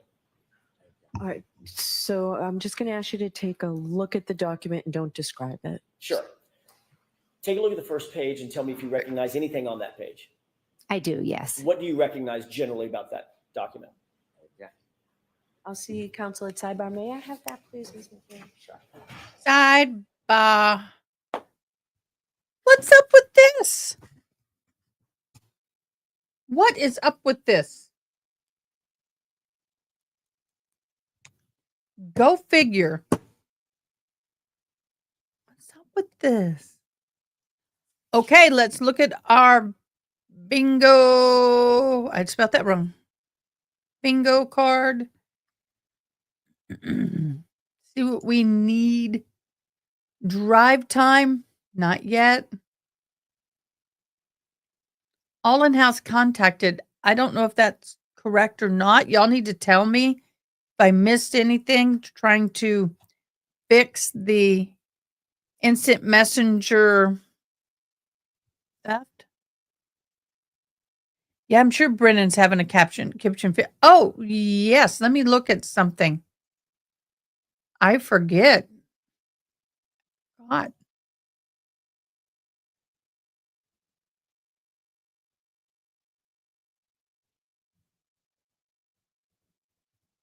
Ooh.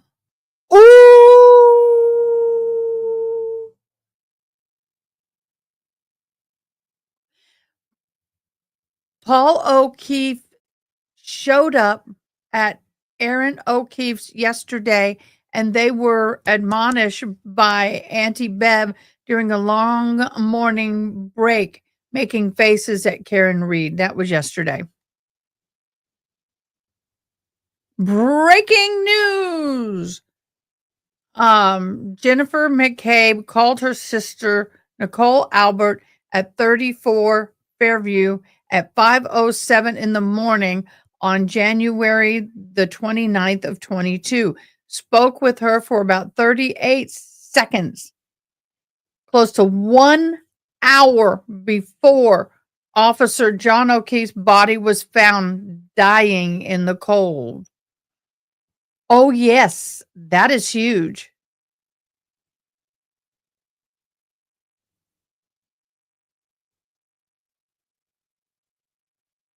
Y'all. That's huge. That's a big thing.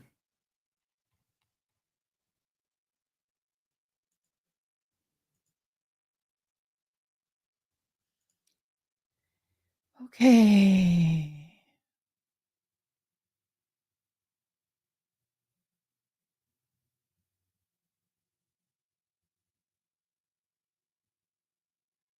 Okay. Nope, no news there. Okay, I was looking for maybe one more information. Aaron, I asked the same thing, and it was answered, and it's back up I'm getting out of all the Facebook stuff. I'm upset we were hacked. It means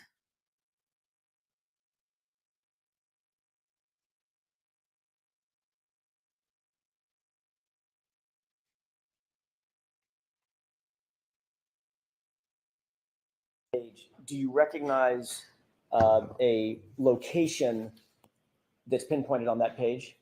I do. Okay, without telling me the address, what do you recognize that as being? My house. Okay, and do you see in the call out box in the middle of the page, Yes. do you see a date and time? Yes. What is the date and time? It is January 30th at 12:13. Take a look at page 2 on what's been marked for identification. Okay. Do you see a location pinpointed on that page? I do. Yes. What do you recognize that location as being? John O'Keefe's home. Is that what we've talked about on Meadows? Yes. Meadows. Do you see a time and date for that location? Yes. 1/30/2022 at 12:19. At 12:19 p.m. Yes. Okay, thank you. If you could turn to page, pardon me, 4, skip over page 3 and just go straight to page 4. Mhm. Do you recognize something that's been pinpointed on that map as well? Yes. What is that? Again, don't give me the full address. What is that location that's pinpointed? That is my house. Okay, and do you see a date and time for that Yes. location? That's 1:30 at 5:21. When you say 1:30, January 30th. Sorry, January 30th, 2022 at 5:21. Okay. Looking at page 5, do you see a location Yes. pinpointed on that map as well? Yes, I do. And what's the date and time of that location? That is also 1/30/2022, and that is at 5:28. Got it. Taking a look at page 6, do you see a location pinpointed on that map? Yes. What is that again? What is that location? That is 1/30/2022. The location, the Oh, address? I'm sorry. That is Fairview. Appear to be 34 Fairview. Yes. And what's the date and time? 5:36. Taking a look at page 7, do you see anything located on that, a pinpoint location on that page? Yes. What's the date? I'm sorry, what is that location? That's Fairview again. And what's the date and time? That is 1/30/22 at 5:40. So just to be clear, the page before was 536 and this page is 540. Yes. Okay, take a look at page 8.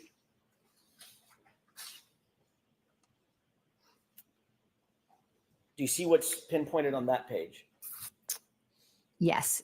What is that location without giving me the address? I believe that's Mike Link's What's home. the date and time? 1/30/2022. January 30th, 2022. And Yes. the time, please? 5:43.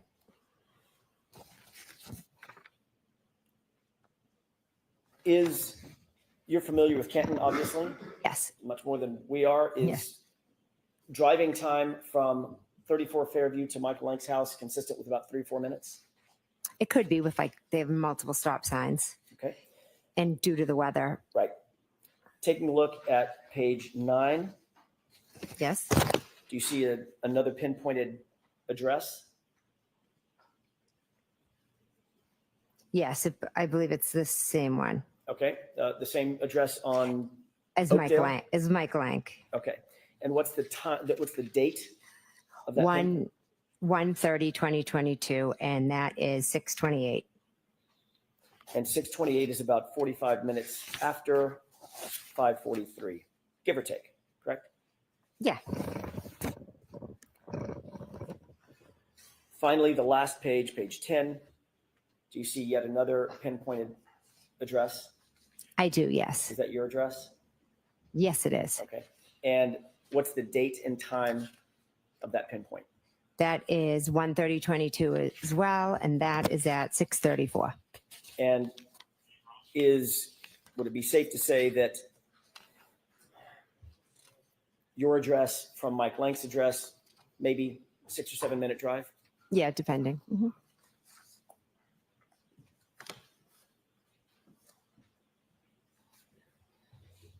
Woohoo! Aaron, we need to go over the bingos because I'm not able to keep up. We were talking about what happened when you were at Mike Lank's that evening. By the way, does any of that refresh your recollection about the time that you went to Mike Lank's house? Yes, I knew it was after Meadows and later in the day. So Yes. closer to 5:45, 6:30, correct? Yes. This is in January in Boston. Is that right? The greater Boston area. Yes. Gets dark really early. Yes. It was a blizzard. The night before. Yes. Safe to say that it was dark out. Yeah. I Safe to assume. say it was cold out. Yes. The blizzard was still brewing, correct? I think it had stopped snowing by then. Still freezing cold. Believe so. And your testimony is that you sat outside in a car with Carrie Roberts and Michael Lank's wife for 45 minutes. Yes. You actually, and I'm assuming the car was running. Yes. He'd had to be on full blast. Yes. You're dressed in winter gear Yes. because it's freezing out, correct? Correct. You actually got out of the car and went into the house to go to the restroom at one point. I have a faint memory. I think I did. Yes. And the three of you didn't just decide, let's just go in the house. No, we didn't. You actually came out of the restroom, came out of the nice warm house, and fought the cold and got back in the car, according to you, correct? Yes, I went back in the car because Carrie was going to bring me home. You stated on direct examination that, and you stated again today, that you stopped by Michael Lank's house, Sergeant Lank's house, directly from the O'Keefe residence as sort of a, my word, not yours, sort of a pit stop to drop off Carrie Roberts' daughter, correct? Correct. In point of fact, you actually drove from your personal residence to Michael Lank's house as a destination, didn't you? I don't remember that. This is what this piece of paper says. I remember just leaving Meadows and dropping off Lexi. In point of fact, it wasn't an errand. It wasn't to drop anybody off. It was a destination that you went to from your house to Sergeant Lank's house on January 30th, 2022, wasn't it? No, we went to drop off Lexi. Was Lexi at your house? She was with us at Meadows, and then we went to drop her off. Right. She was never with you at your house, was she? I don't remember going to my house. So if she wasn't with you at your house, there would be no reason to drop the child off from your house to Michael Lank's house, correct? Lexi was in the car with us, and we dropped her off at Michael Lank's. That's why we went to Officer Lank's house. Yes. And in point of fact, you actually went from your house and did make a pit stop to 34th Area before you went to Michael Lank's house, didn't you? We drove by and stopped. Yes. Slowly stopped. Yes. You went in the house and spoke with someone. No, I never went in the house. Why did you come and go by and just stop? I think Carrie and I just went by to like take a look at it. We were still trying to figure everything out. Stayed there for 4 to 6 minutes. I have to look at the report, but yeah, we were sitting in the car, kind of just like, oh my God, looking. Didn't go in the house. We didn't go in the house. No, Nobody came outside to talk to you. no, You didn't speak to Nicole. I don't believe so. Possible. Like I said, Carrie and I just kind of drove by and were looking at the area. And that's before you went to Michael Lank's house, correct? That was on the way to Michael Lank's. So in point of fact, you didn't go directly from One Meadows to Michael Lank's house. I thought I had. I truly thought I had. And now your memory is refreshed. My memory is not. This isn't refreshing my memory. I do not remember going by my house before Michael Lank's. Do you remember testifying a year Okay, ago guys. that I want to bring out a point. This is why I think she's been coached. whenever she gets pinholed, she stops and says, "This is not refreshing my memory. I can't remember." When you say that as a witness, they can't question you anymore. That's supposed to stop that specific form of questioning. That's what professional witnesses do to get out of something they don't want to answer. In my humble opinion,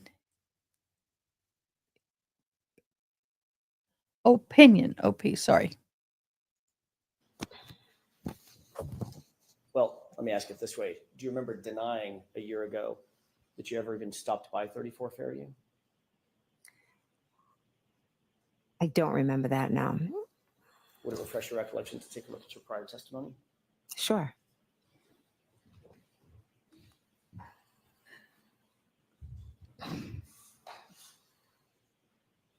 Oh, I bet she is. Take a look at I that page. say yes. Top highlighted. And negative, negative, negative, negative, negative. How many positive? Okay, Swan, can you tell me how many positives comments are left for her? I'll go look later. Now I want a honey bun. Now I want something sweet to eat. That was from our previous conversation.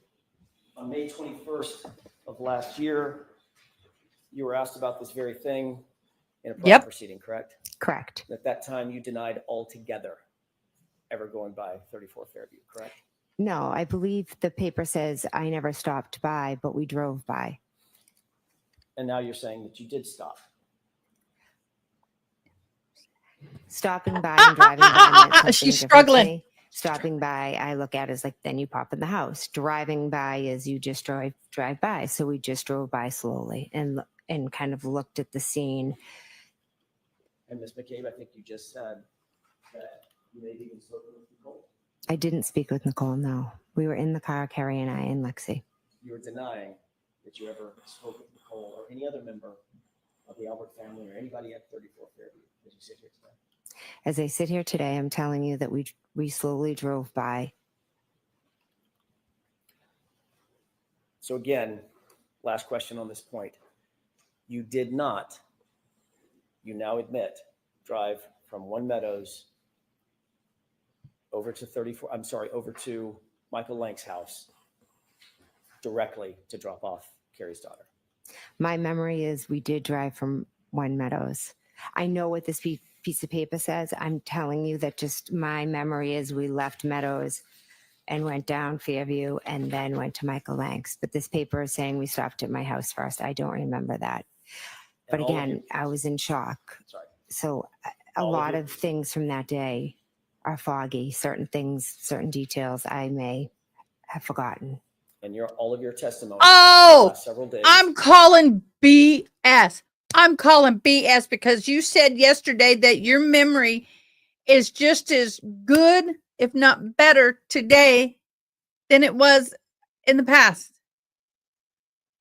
What the shite? Just is saying. based on that saying. memory that you just described to these jurors, correct? There are certain things I'll never forget, correct?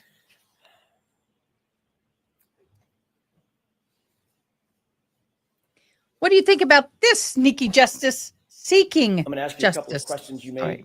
depending upon your answer, depending upon what you just answered, you may or may not remember. But let's see. Okay.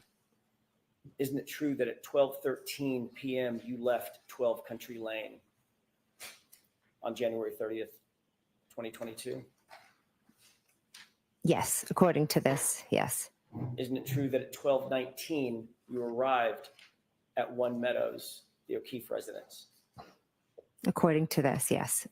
Are you asking her regarding? I'm this? asking her memory, not according to the document. My Your memory. Your I don't memory. remember exact times. Thank you. Isn't it true, Ms. McCabe, that at 5:12 p.m. you left One Meadows, which is the O'Keefe residence? 5:12 in the evening. that I don't remember the times that I left. Isn't it true that at 5:21 you arrived back at your address on Country Lane? I do not remember that. Isn't it true that at 5:28, 7 minutes later, you actually left your address on Country Lane? Again, I don't remember going by my house.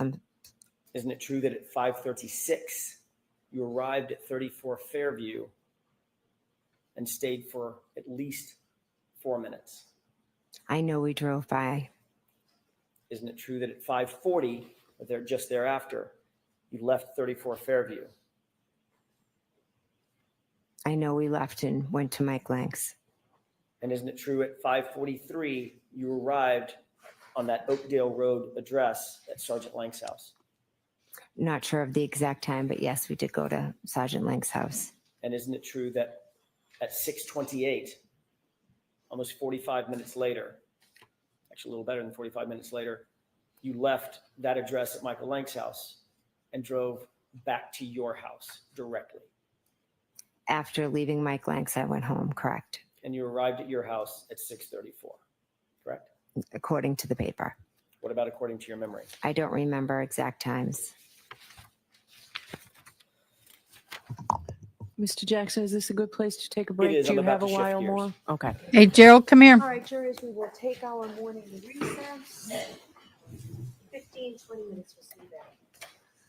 15, 20 minutes. We'll be back. Okay. Bingo card. Help me out here. What do we have? Drive time. Did we have the all in house contacted? I can't remember exact times. What are you thinking now? Seeking justice? Guilty or innocent? Or on the fence? You can, I don't care, whatever. Keep an open mind, no cover up, disregard lawyer statements. Yes, we did hear that. I'm confused. That was a lie. Did we hear that? Y'all need to help me out here. Yes, on that was a lie. Consent form state. She did say state of shock.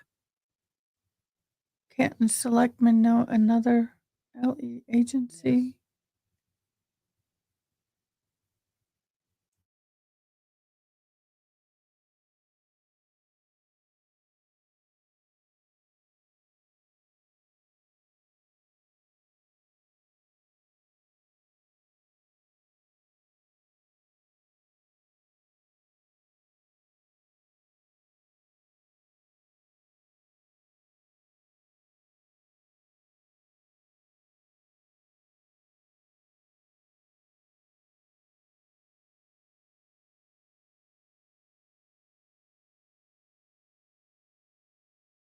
Okay, he getting his seat. He's getting close.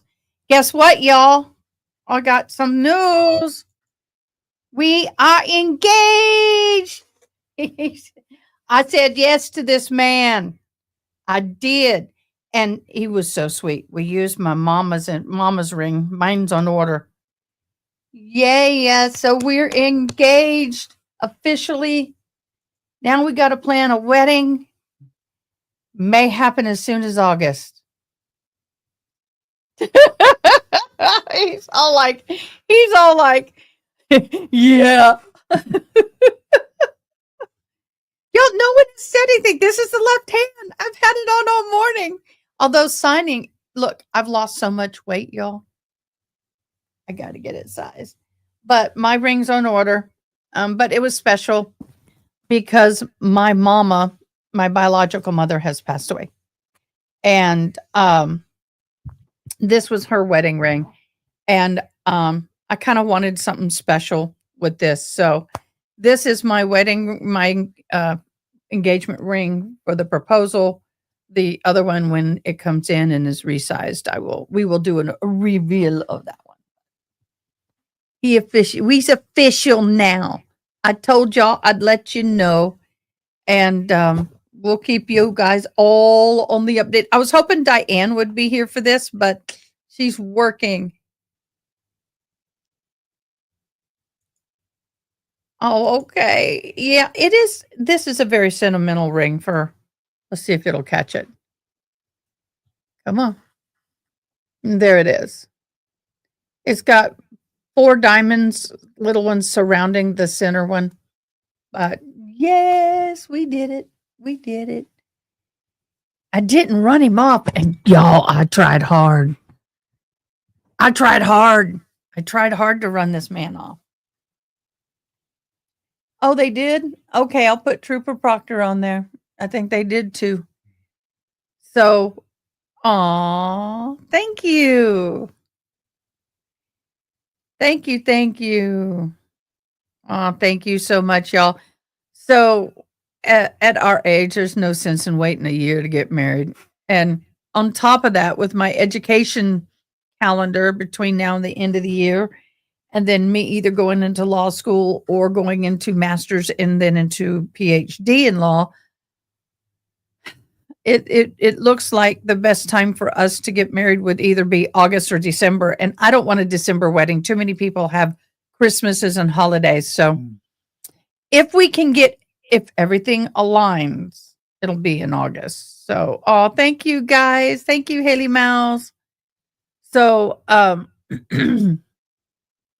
got to start dress shopping. My problem is I'm still losing weight. All right. You don't have to hang around if you don't want to, but you can if you want. But we've been, yeah, we let our families know last night. So that was good. Well, I still got one person to call, but they don't watch YouTube. So let me do this. Joe, get in close. I want to do a screenshot. Actually, hold on. Move your hand. Mhm. Sorry. Can we move this way? Me? No, both of us. Now come in. Lean in. Don't be shy. You don't have to be shy. This camera is not getting what I need. Oh, that's why. Okay, I'm going to get a picture for Facebook. Hold on. Come on. Oh, I'm hitting the wrong button. Oh, that's not good. Hold on, y'all. We're going to get a cute picture. Now I'm going to try. My problem is, that timestamp. So I'm going to go to my YouTube page and get it. Hold on. Dag nabbit, I got too much up and running. Let me go to here. I need to get a clean feed because my problem is I got all this stuff on top of. Oh, there we go. Hold on.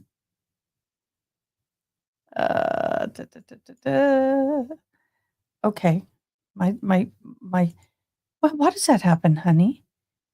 Okay. You don't know. Okay. Now it's not playing. Give me a hot minute, y'all. Okay. So what I need to do is I want to come on. I'm waiting for, hold on. Oh. I thought you wanted to. No, my problem is YouTube, my YouTube channel is delayed. So we're waiting to get a clean shot. So I'm going to put my hand here. Honey, just put your hand down. No, put your elbow back. Gee gads, this is complicated. Complicated. He doesn't know where to put his hand. Well, he knows where he's not supposed to put his hand. Yes. Okay, now we need to get still. We need to get this picture done. Hold on. Okay. There we go. Him trying to figure out where to put his hand. That's what got me in trouble in the first place. Shut up. Gerald, I'm going to get mad at you in a minute. Okay, we're just going to stay like this for just a second. Gerald, just keep looking up here and looking cute. Because I got to wait for about 10 minutes.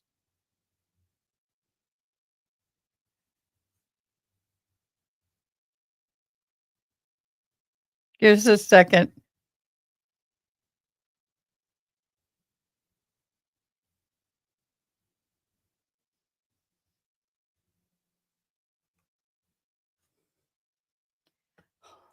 There, we got the picture. Y'all don't realize it is a good 10 to 15 second delay from what you're seeing from when I can take a screenshot on my side. Because, oh, okay. Yeah. Absolutely. Mm-hmm. I'm gonna give you room to move around. Oh, you're good. You're good. Oh, well, yes, I remember that. But the problem is that we have a delay.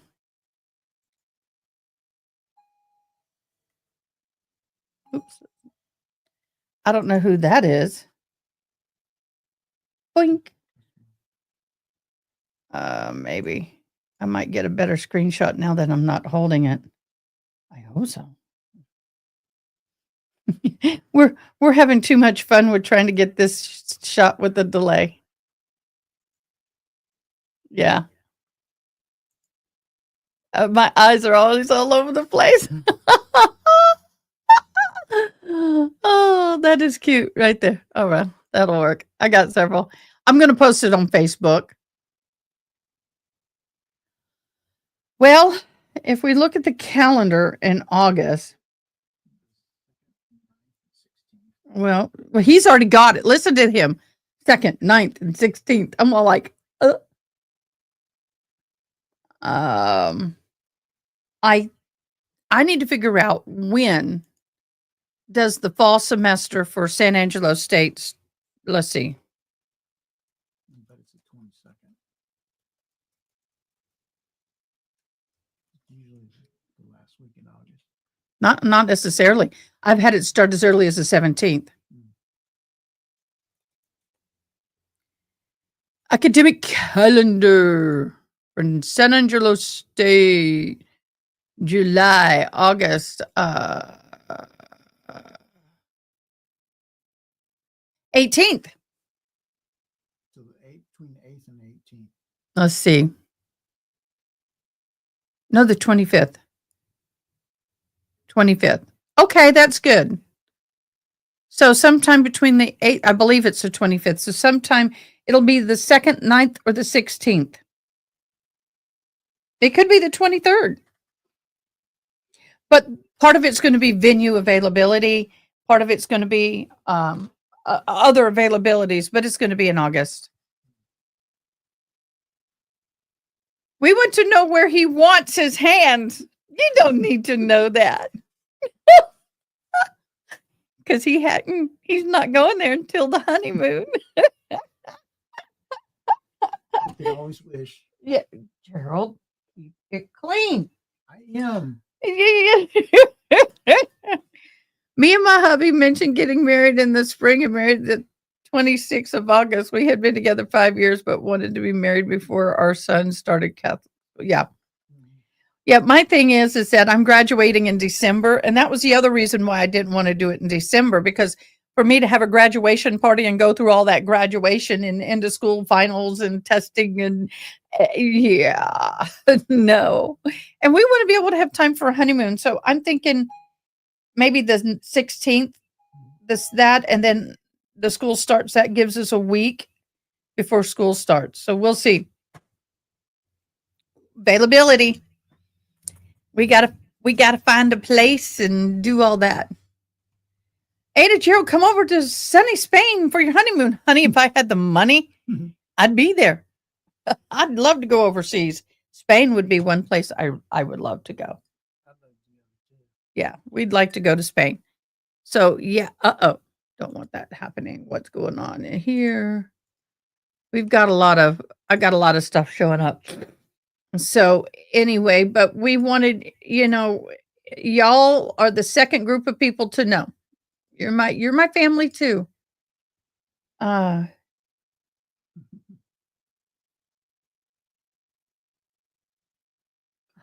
Gabby, thank you so much. Oh, look at that cat. There's going to be some changes happening in Discord today, and it's okay. We're just revamping some things, making things better for you guys, trying to make a better experience for y'all. So if you see some changes in Discord, do not. I have my coffee and Jesus served daily. Oh, yeah. So, honey bun. Yeah, I'm out of here, so you can do your work. No, I want a honey bun. I've been craving a honey bun since I called you honey bun. I'll go get you one. No, I don't. No, no. You bring a honey bun in this place and it's going to put 2 pounds on me. Now I got to get into a wedding dress. Well, by the way, my wedding dress is not going to be a big old white thing. I've been there, done that. I'm too old for that. But yeah. You're not too old, you're too seasoned. What am I, a steak? What am I, a steak? He's blushing. Oh, look at that. He's blushing. Oh, okay.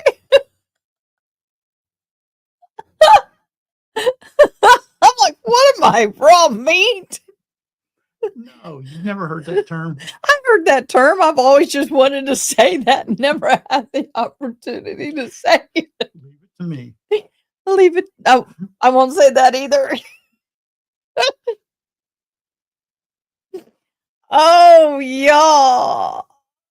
I am, but no, I'd like to do a cruise. I've never been on a cruise. We'll just see. We are wanting to buy the house that I'm living in, and we are wanting to remodel the whole house. So we've got less than 3 months to be able to get the loan, buy the house, and do. It's going to be busy, y'all. More for him than me because I got this in school. It's going to be busy. So we're going to stay here, Lord willing. So yeah, I feel this guy has no idea what he's getting himself into. That's all I got to say. Okay, y'all. So I don't want to take it down. I think that's cute. I said yes to the dress. Not. See, this is interesting. My daughter was supposed to graduate this fall, and she's supposed to be getting engaged real soon. And then I decided to go to school, and I'm graduating this fall, but she's going to have to wait till the spring to graduate. That's the way her classes landed. And then I got to tell you, beginning of this year, this was not on my bingo card. I mean, I have been single for, well, separated 09 A long time ago. since 09, y'all. 16 years. Dated once, and it was a blip on that map because it didn't last long. That guy was alcoholic, narcissist. Anyway, and that was 2020. Yeah, 2020. So, you never know how your year's going to turn out, y'all. Mhm. I was like, this wasn't on my radar anywhere. God likes Mm. to throw curveballs. Yeah, well, this is one hell of a curveball. I was like, Lord, if you're going to want me to get married and you're going to bring me a man, you're going to have to hit me on the back of the head with a skillet. And he pretty much did.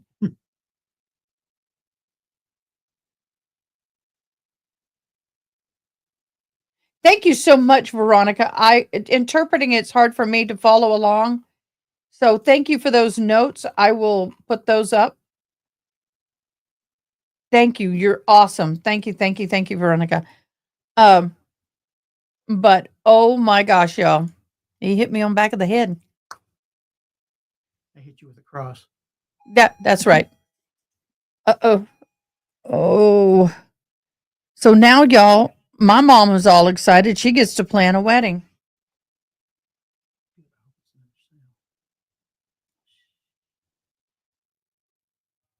Oh, yeah, Matt's got it. So anyway, I will keep y'all updated as to the plans. Oh, in Spain, you probably got a better chance of that than in America. That's all I'm saying. You like him young and fit? Well, he's just right. Just the way I like. Seasoned and dumpy. You're not dumpy. I've always liked gray hair. Oh my gosh. Thank you so much. I'm going to let you go with that, Veronica. So, do you, are you on the thing to go do some? Mhm. Oh, okay. I'm available. Okay, good. But I will keep you in the loop. The only thing you are not going to see, because I don't want him seeing it, is the dress. Is the dress. I don't want you seeing the dress. Somebody, oh, yeah, I do. So many men age better. Yeah, I don't disagree with that. Um, but I can't show you the dress because he's on all my social media. Are we gonna are we gonna live stream this wedding, honey? If you want to work, Oh, I won't work. I'll have it set up and somebody else will be pushing the buttons. it's possible. We might do what we might do is a YouTube feed into StreamYard for my into Facebook, because I have a lot of people that won't be, and you too. You don't have a lot of people will be able to be here. Hey, hey, I said the same thing. I said the same thing. I had a very specific list of things, and one thing was paramount. Yeah, it'll happen. It You will never happen. know, Lena. It will happen. There's always somebody for you. Just in God's timing. Amen. I'm so sorry, Ronnie, that you're having laptop issues. What's going on? Maybe data geek. Data geek. He's like, no, honey. Maybe. Depends on what it is. You had to pay an organist extra to have it recorded? Wow. Well, I have all the capability. I'm not worried about it.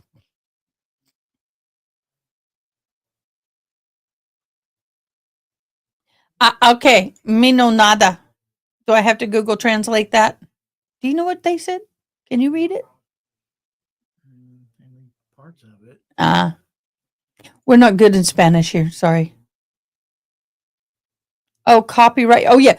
Oh, yes, because they had to pay for the copyright. Even the sheet music in churches are copyrighted.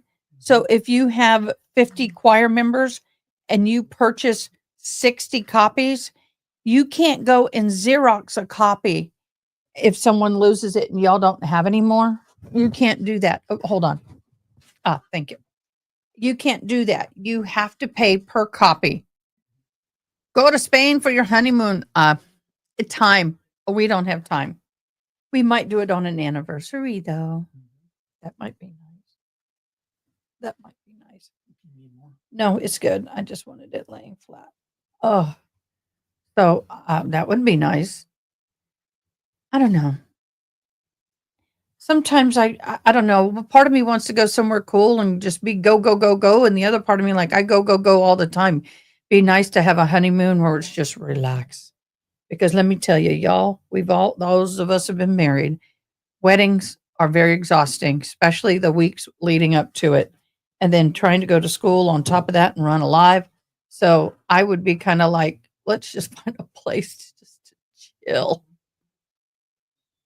Take a cruise. Yeah, but where? Mediterranean, not Mediterranean, Caribbean. Yeah, but where in the Caribbean? Well, I could. Do you know what? A cruise would be logical for us because I have a friend who lives here in Kerrville who is an ASL interpreter for cruise lines. So she will be hired by the cruise company. And so any of the shows that we go to on the cruise, any movies, any events, any of the outings we go to, like if we were to get off and do a day tour, she would go and interpret everything for me so I don't miss nada. What do you think about that, Boo? I like that. She's funny. I love her. She's funny as heck. And she loves to interpret the rock concert. She puts a corset on. She gets all, she's all up in it, man. She's fun. Uh,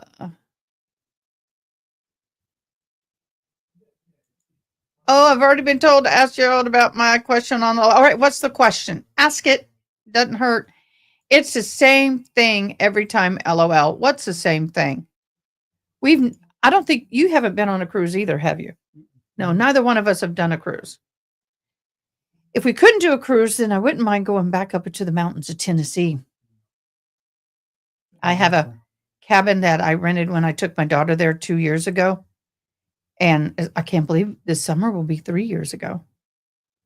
And I would love, I mean, that's somewhere I'd like to take him because I was born in Tennessee and I wouldn't mind going back and going to my mama's grave and just visiting.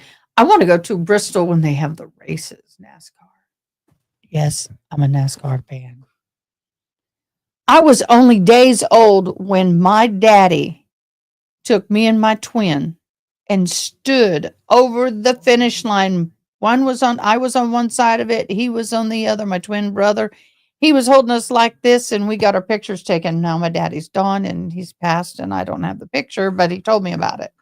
He used to work for the raceway back in 71 when it was just a wee little track and a lot of dirt. Yeah, it was old. Hey, I wonder.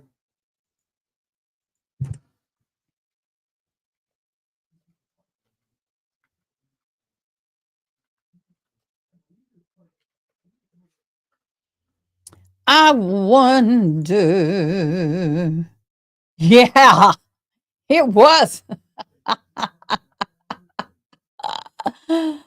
Oh, y'all, it was a dirt track back then. Look at this. That's what it looked like back then. Oh, let me share. Let me share. So let me get back over here. Yeah. Look at that. It had asphalt, but it was. Oh, look at the cars. Oh, look at number 3. Oh my gosh. Look at that. Wow. Okay. That'd be done. Get back over to Auntie Bev. Oh, at the stage.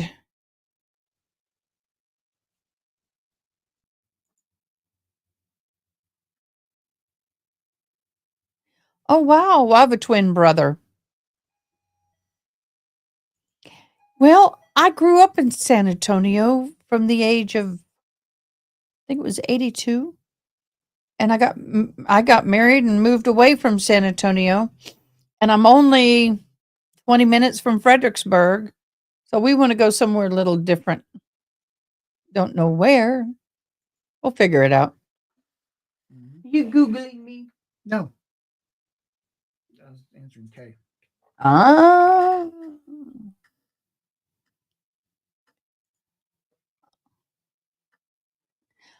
Okay.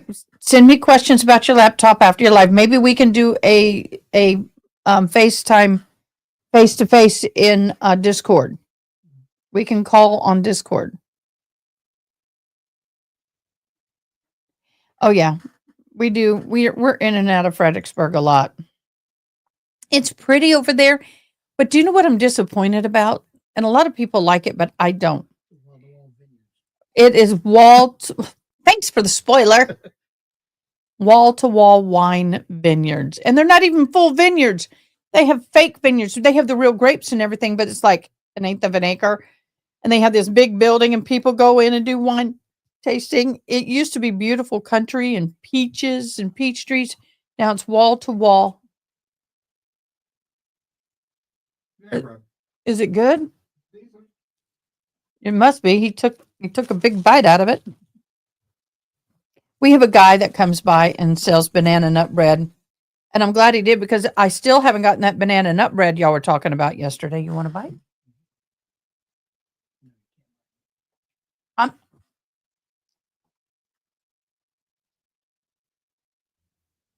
Did you hear what he just said? You can't bite me. I tell people bite me all the time if they don't like how something I'm doing. I'll go bite me. One of these days, I'm waiting for someone to literally do it.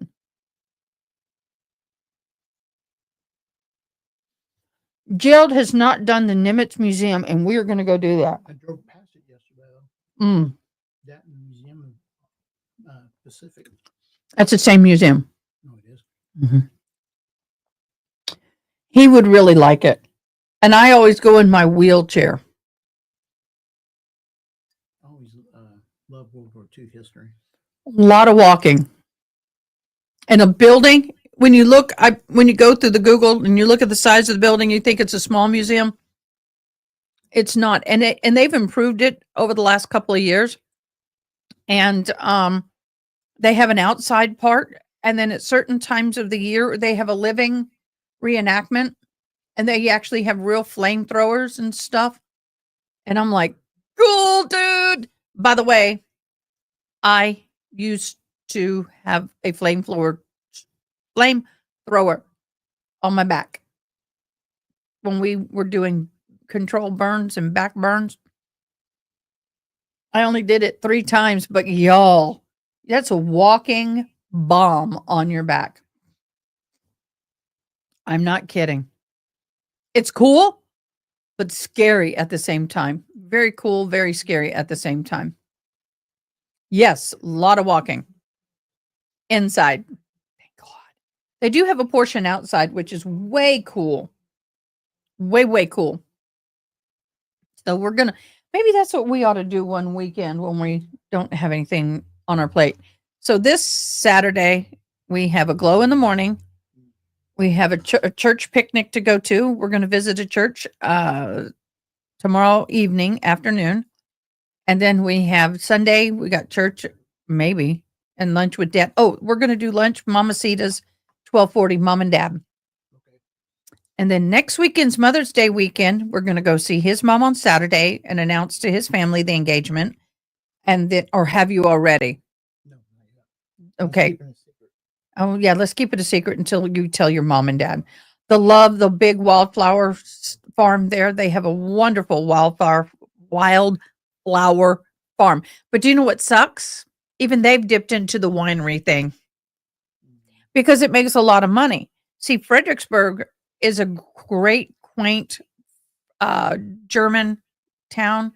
I'm going to Google it. A bunch of drunks. Now yes.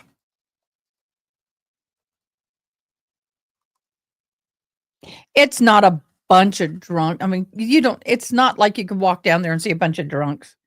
But I'm going to share this page, share this instead. Bring it over here so I can see us. Oh, that's a great shot. So this is Fredericksburg. As you can see, it's got a lot of, I'm going to exit that out. It's got a lot of old, quaint little town. This is Main Street. The buildings are over 100 years old. It is wonderful. Here is the Augusta. I've been there. It is nice. Winery. Here's the hill country in the fall. Breweries and wine and breweries.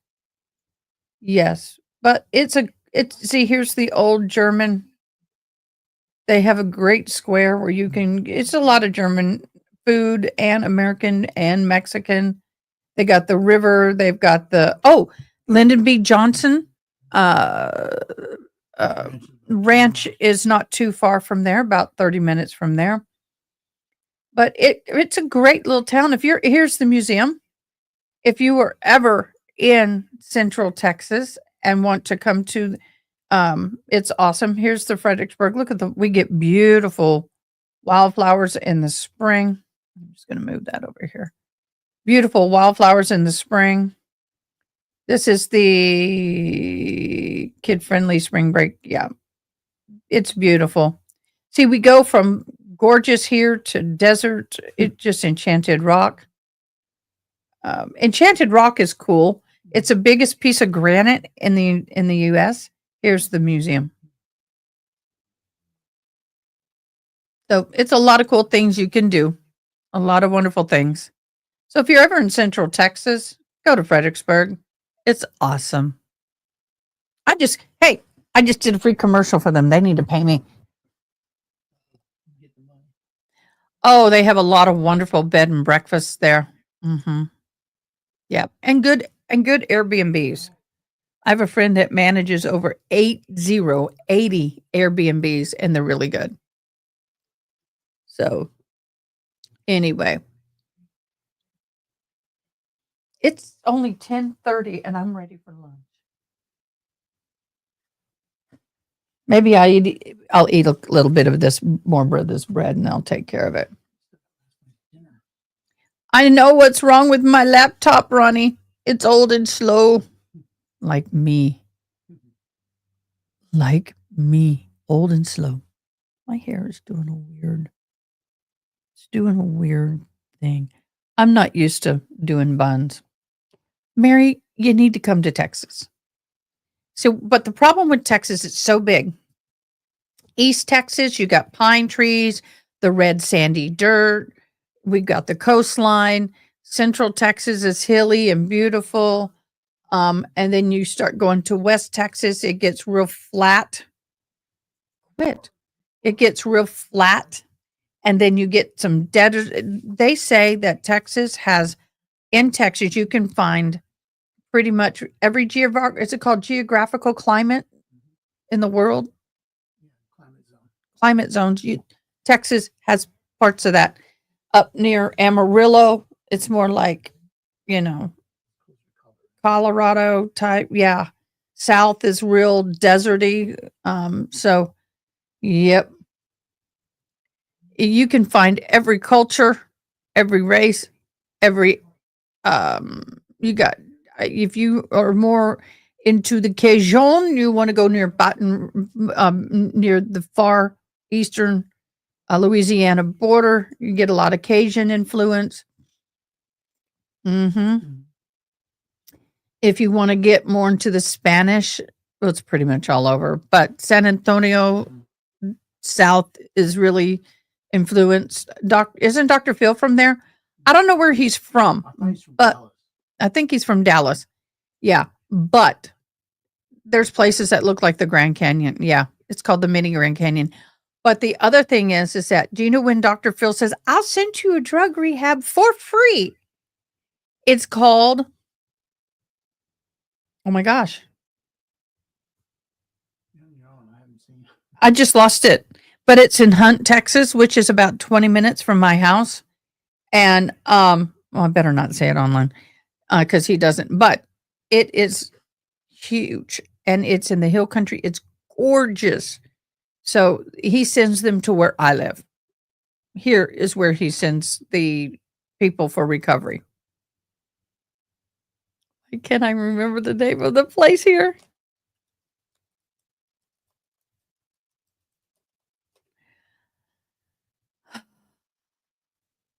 La Hacienda. That's right. La Hacienda. It's called La Hacienda or Laha. We call it Laha for short. But the La Hacienda is where he sends everybody, and that's here. It's a few minutes down the road. And it's an open campus. It's gorgeous. I almost worked there for a while. I know a lot of people that work at the La Hacienda. Okay, our fabulous mod, Ronnie, has been very, very busy. She has typed up the entire chain of events that morning. And let me read it to you. On May 8th, day 8th, Jackson continued cross. Let me see where that timeline is. You type the timeline. At 12:45, SUV was still outside. Jen said, I think I saw an SUV. Jackson gave her the grand transcript. I'm looking for the timeline of the text. Oh, you were screenshotting us. So the drive time is what I'm looking for. Oh, here it is. So Jackson hands Jennifer a document which appears to be a map. It's a GPS map.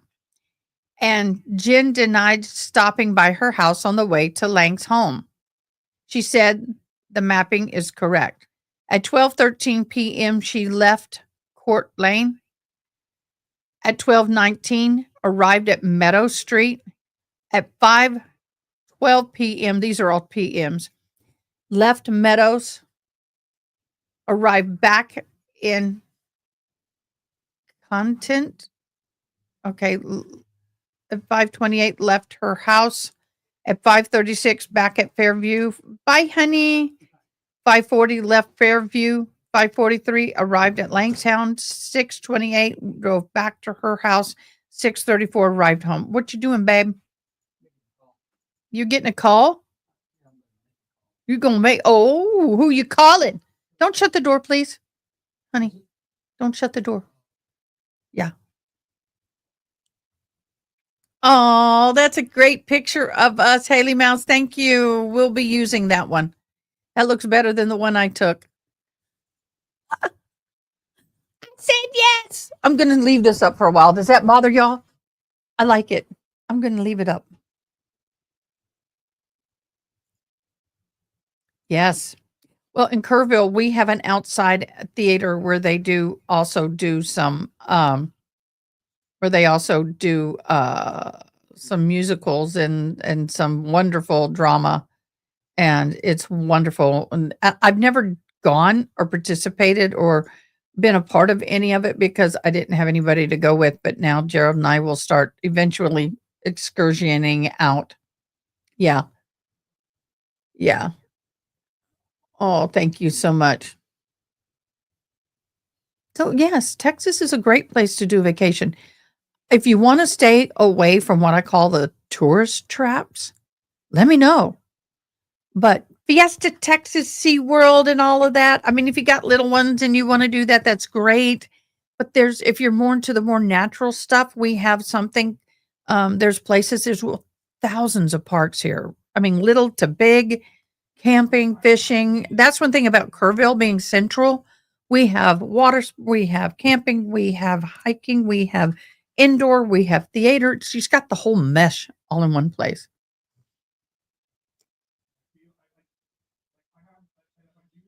I'm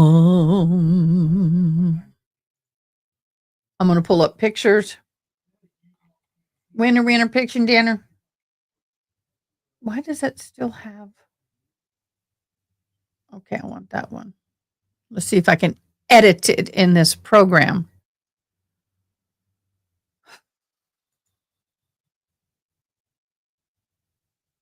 I guess I'm going to have to do it in another program. I'm going to have to do it in another program.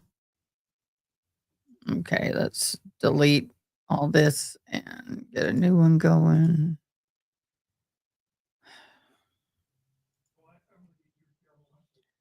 Yeah, I got to edit this because this thing is very weird looking.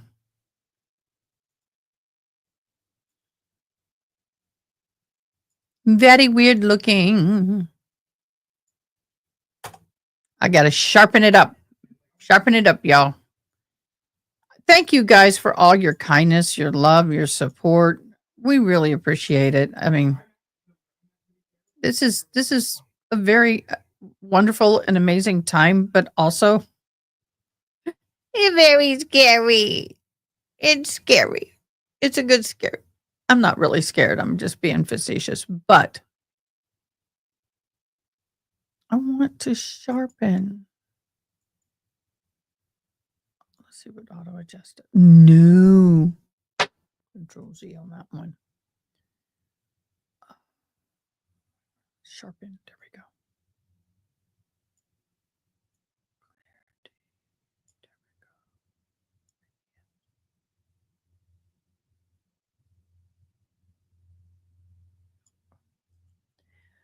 Copy. Let's see how that works. Okay. Absolutely love this. Coming back before lunch. I know, right, y'all? I mean, they've been on break almost an hour. I wonder what's going on. Speak, ask it, and ye shall receive. Here we go. So, jurors, that break was longer than I told you it would be. We were waiting for some records to be printed, so it took a while, but we appreciate your patience.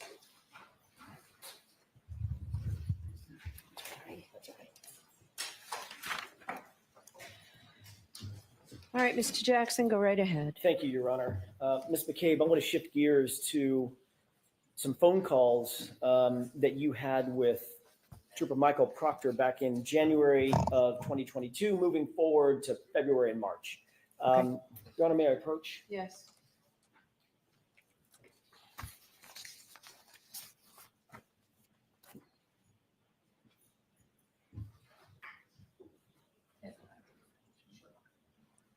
The roaching. Tell me, Hmm? Ms. McCabe, if you recognize those documents that I just handed you.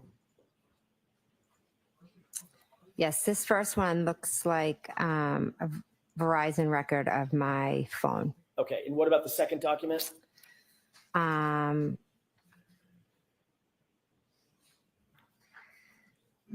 bill. And yes, more records from my phone. Okay. I want to ask you a couple of questions. But before I do, I'd like to have both of those documents respectively marked just for identification. I don't anticipate entering.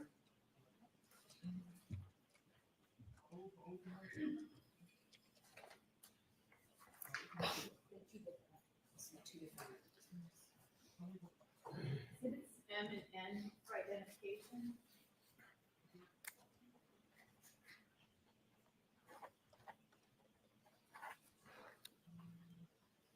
Thank you. May I continue? Thank you. Ms. McCabe, you had a number of phone calls with Michael Proctor on January 29th, moving into January 30th and on to 31st, correct? Are you asking her to read the records or? Not yet. I will in just a All right, second. so turn the records over, see if you can answer the questions. Okay. You had a number of phone calls with Michael Proctor in the days and hours following the incident, correct? Yes, I know I had some phone calls. All right. Yes. I'm assuming you don't remember exactly the time and duration of those phone calls as you sit here. Correct. Would it refresh your recollection to look at your phone records that you supplied for this time period? Sure. There's two different documents, Ms. McCabe. One of them starts with January 29th. Can you grab that document, please? Sure.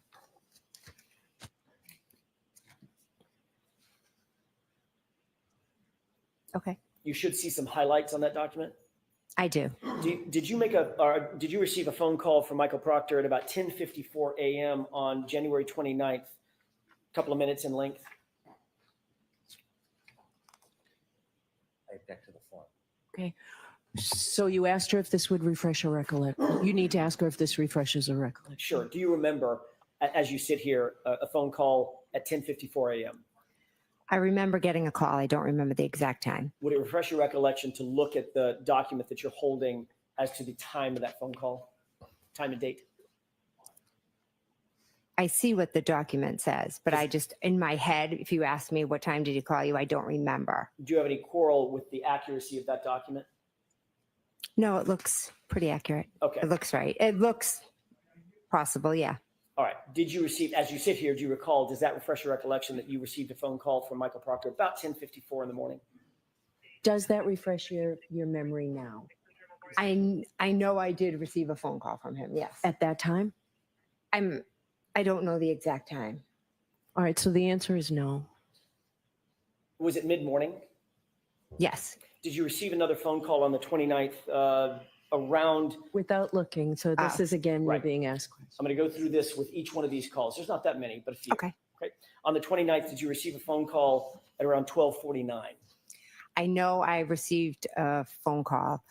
I, again, don't remember the time. Would it refresh your recollection to look at that document, the next line down, or the next phone call with that number? Yes, I see that there's a call on this record. Okay. Is your recollection refreshed that you did receive another phone call on the 29th from Michael Proctor? Is your recollection reflect, do you now remember independently that? I don't remember the specific times, no, but I do remember that he did call me. Yes. Okay, so there's two phone Make calls. it easy. Excuse me? I only object to the form. I don't object to the record. All right.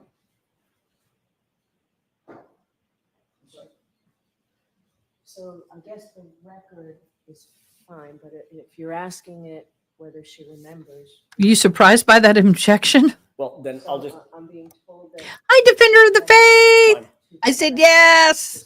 You just missed him. They're incorporating several things from her. Fine, then that'll speed things Is along. I that the appreciate nature of that. the objection, Mr. Brennan? Yes, I have no objection to the data coming in. Thank you. I'm just going to speed things along, and I appreciate Mr. Brennan's assistance with that.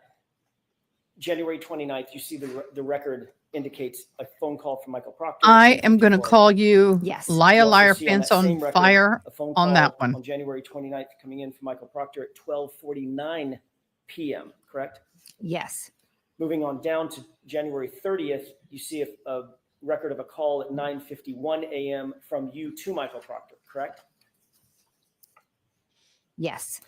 January 30th, about a minute later, you see a phone call from you to Michael Proctor lasting about 22 minutes, correct? Yes. January 30th at approximately 4:45 p.m., you see a call from Michael Proctor to you, call lasting about 10 minutes. Correct. Going on to the next day, January 31st, you see a phone call from you to Michael Proctor at 11:51 a.m., just before noon, lasting about 4 minutes, correct? Yes. Take a look at the second document, if you will. That covers that document, or that time frame. The second document, you should see some highlights, and I'm going to ask you to start where there's a tab at February 14, 2022.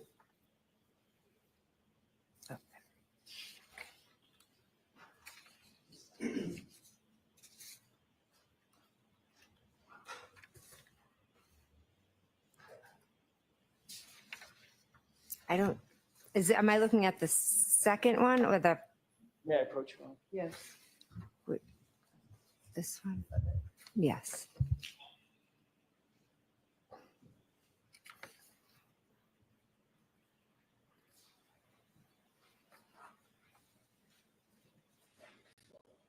Let me see the other document. This one has the February 14th. There you go. Thank you, Ms. McCabe. Taking a look at that document, and by the way, for the record, which one is that, M or N? This is M. M as in Mary.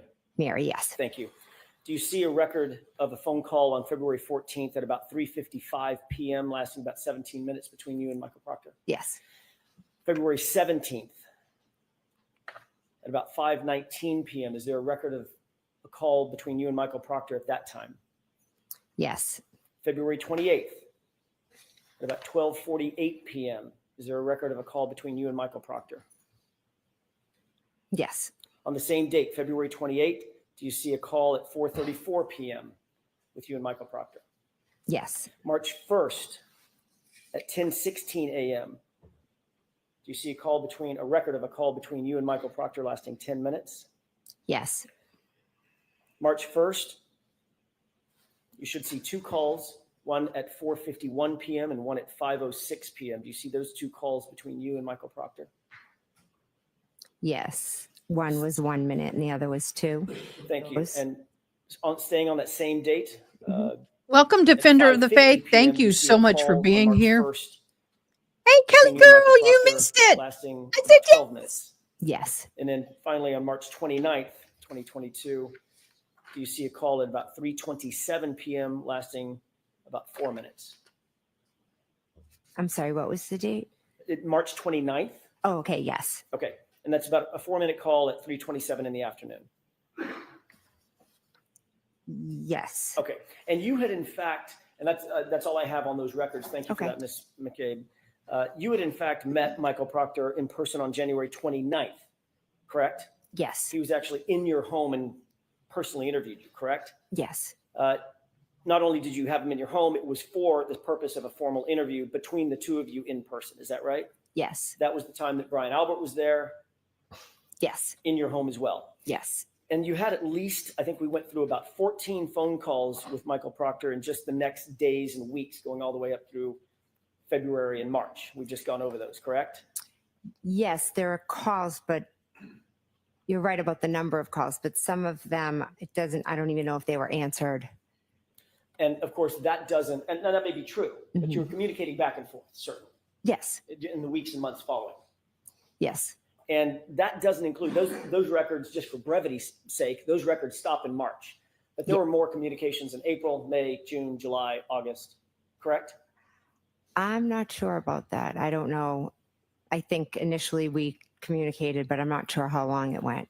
So And then I know we started communicating again in the summer of 23, I believe, or April of 23. So you had spoken with Michael Proctor on the phone many times. We've just gone over those records, correct? Yes.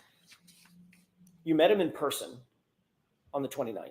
Yes, when he came to interview me at my house, correct? You just took the words out of my mouth. That was for a formal interview with you, correct?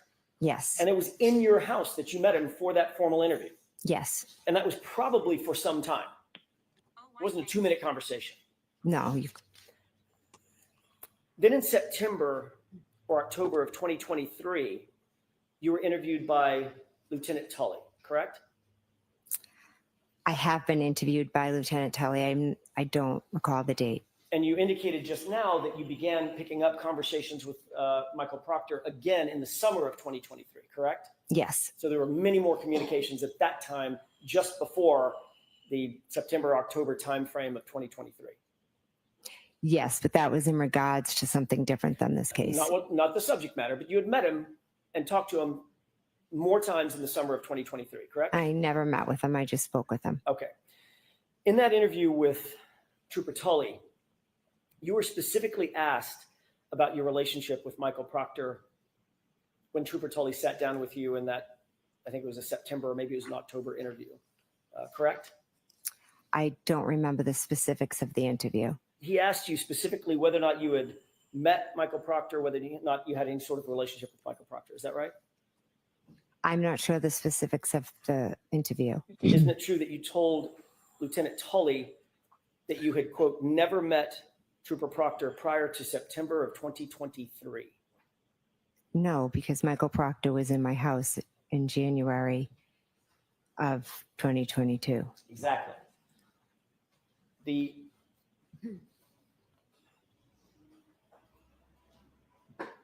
interview with Trooper Tully,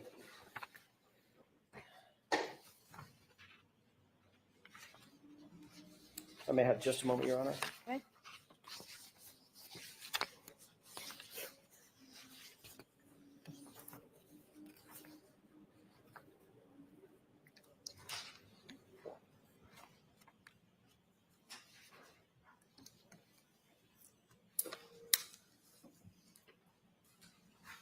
The interview with Trooper Tully in that fall of 2023, where did that take place? I don't recall. Do you recall telling Trooper Tully that you had never met Elizabeth Proctor or Michael Proctor prior to September 2023? No. Would it refresh your recollection if you saw a copy of Lieutenant Tully's report? I don't need to see the report because I know I told him that I met him on January 29th when he came to my house. So again, Trooper Tully wrote that you never met Trooper Proctor before September 2023. That would be an error by him, correct? You have to ask for an instruction. So again, that is sustained. Ladies and gentlemen, I instructed you on previous questions regarding the same type of thing, whether another witness is lying or not. Disregard the question and move on, Mr. Jackson. If you had told Trooper Tully, Lieutenant Tully, that you had never met Trooper Proctor before September of 2023, would that have been a truthful or an untruthful statement? I object. I'd like to be seen. Okay. Come to sidebar, please. Die, Bob. Really?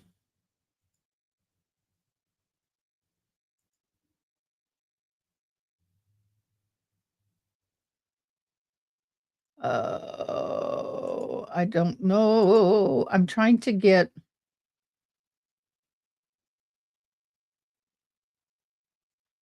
All of a sudden, my instant messaging will not allow me access to my microphone or my camera. Yes, dear. I'll fix it on break. Okay. Okay, sorry. Oh, that's okay. It's just all of a sudden it's not accessing my microphone or what. Good dash.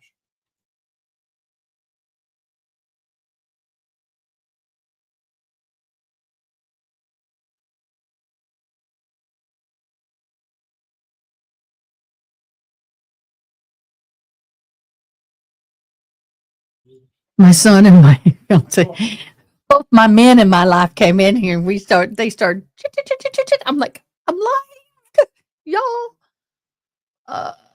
I guess, Renee, you are not there anymore. If you are, let me know.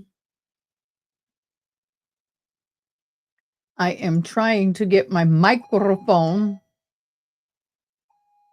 access and it's not working.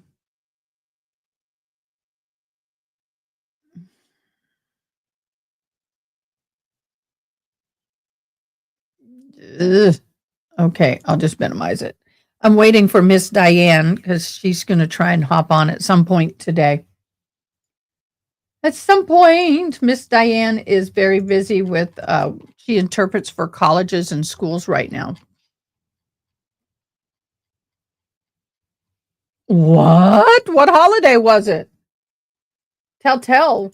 If you're going to drop that, what holiday? Yes, but here's the thing. They didn't call each other this much before the incident. Why are you calling why all of a sudden now everybody is like, I know it's a gossipy thing. I get it. Oh, okay. Huh. So was this a national holiday or just for their area? It is a Gaelic May Day festivals making the beginning of summer is traditionally held on May 1st. Okay. Isn't that where they have like the maypole and all that? Yes. Oh, I'm so happy that we're beginning. Next question. We're May in I? spring and summer. Trooper Tully, I'm sorry, did you tell Trooper Tully, quote, you had never met Elizabeth Proctor or Michael Proctor prior to September 2023, end quote. I had never met Elizabeth That's not my Proctor question. prior. Well, there was a, Did you tell Trooper Tully, Lieutenant Tully, that quote? if I can break that quote up because it's two thick parts. No, you can't. So My- this my has question been is my asked question. and answered. Move on. Do you deny, as you sit here, telling Lieutenant Tully that quote that I just read? Do you deny it? Sustained. Move along. The question's been answered. Let's talk for a second about your phone calls to John O'Keefe on January 29th, 2022. I'd like to go through those calls with you briefly if I could.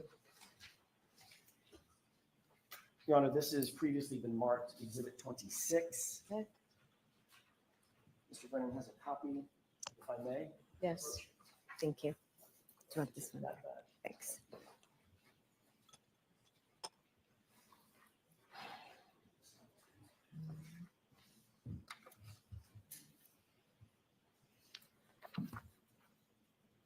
You've indicated on direct examination and earlier on cross-examination that you had multiple phone calls to Mr. O'Keefe in the early morning hours of January 29th, 2022, correct? Correct.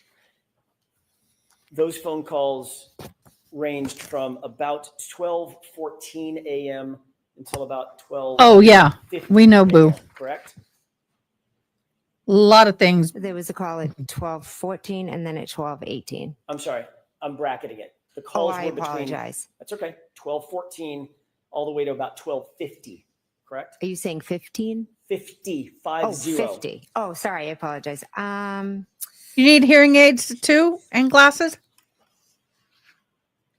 Hello, Resident Evil AMC. Yes. Welcome. Thank you for hopping in. You called John O'Keefe at 12:14 and 31 seconds, lasting about 49 seconds, and that call was answered, correct? Yes. And you see that reflected in Exhibit 26, is that right? Yes.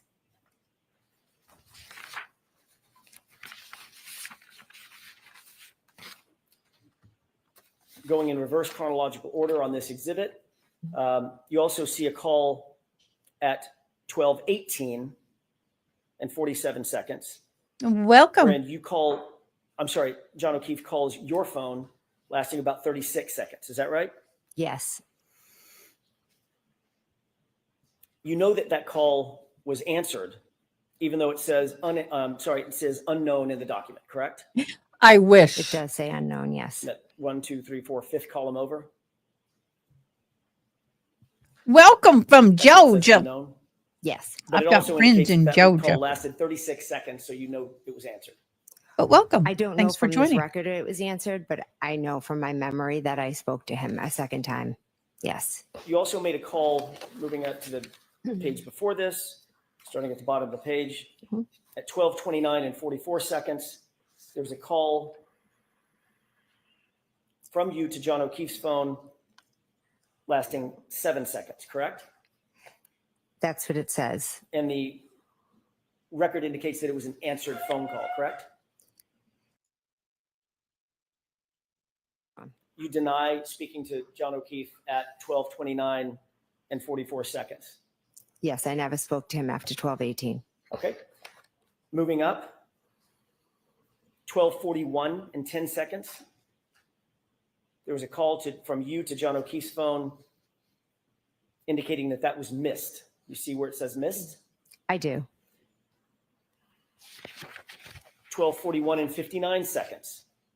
There was another call from your phone to John's phone, and that was also indicated as missed. Correct? Correct. 12:43, 19 seconds. You called John O'Keefe. That was a missed call. Correct. 12:46 and 16 seconds. You called John O'Keefe's phone, and that was a missed call. Correct. 12:47 and 52 seconds. You called John O'Keefe's phone, and that was a missed call. I'm sorry, which one was that? 12:47 and 52 seconds. Yes. At 12:50 and 37 seconds, you called John O'Keefe's phone, and that was a missed call as well. Yes. Ms. McCabe, there's 7 calls.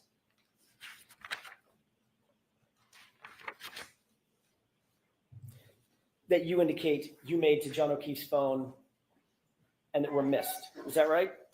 According to this record, yes, they were And calls that missed. comports with your memory, correct? You indicated that you had called him multiple times that morning and there were missed calls, right?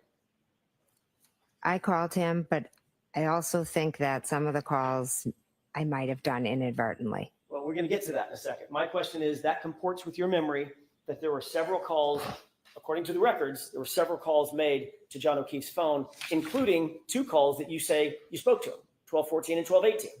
I spoke to him at 12:14 and 12:18, yes. But you indicate every single call after that was missed, and you deny making those calls. I'm not denying it, I just don't remember. You've previously given explanation for what those calls were, these 7 calls that were missed between about 12:29 and about 12:50. That's 19 minutes. You'll agree, correct?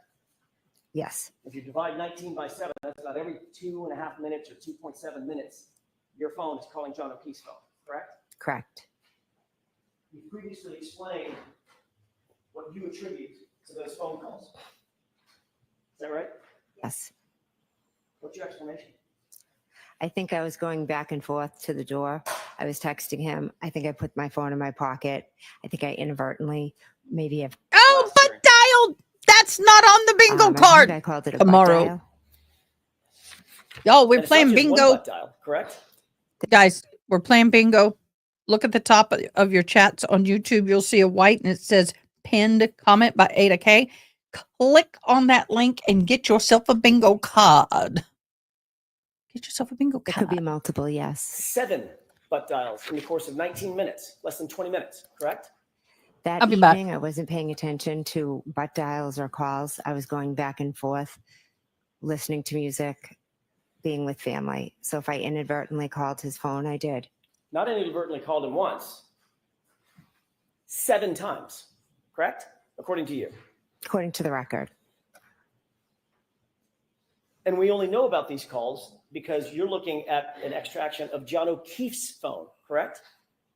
Correct. But I also turned over my phone, so you could have gotten all of that off of my phone as well. And you're well aware that an extraction was done on your phone and not one of those butt dials appears on your phone extraction, correct? Ooh! Are you aware of that? I am not aware of that. Next question. Weren't you confronted with that at the last hearing? What? None of them appear on her bingo card? Huh? What? Y'all. Shocker. Whether or not those phone calls actually exist on your phone logs. Objection. Do you remember that? I remember you asking previously, yes.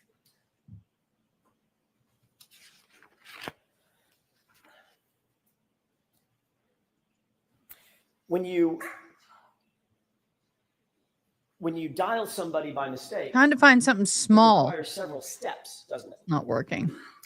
I'm not sure. A lot of times I just put my phone down and the next thing I know, I think it's very common to do butt dials.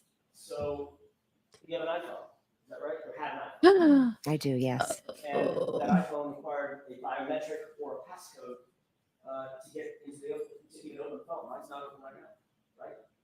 It's not open, correct? And it requires your phone required some sort of biometric interaction with the phone, otherwise known as Face ID, or you put in a code, correct? There we go. Yes, or I could have been texting, and then after I texted, the phone was open, and I could have accidentally called John. That happens to me all the time. It also requires you to open the phone app, correct? For instance, if you're texting, you're in the text app. Is that right? Actually, I'm not. I'd have to sit and look at it Well, how often make phone calls? every day. Every day. Every day? Yeah. Hundreds of times a day, right? Not hundreds. Dozens of times a day. Yeah. You have to open the phone app to make a phone call. You can't call somebody from the texting app, right? Nope. Is that right? I'm not sure. I don't know what to tell you. There's a list of apps at the bottom of the phone. So I know some of you are like, why is he harping on this? Because, y'all, if you've not watched the previous tile, there's a whole butt dial scenario that happens. Okay. So you cannot butt dial somebody.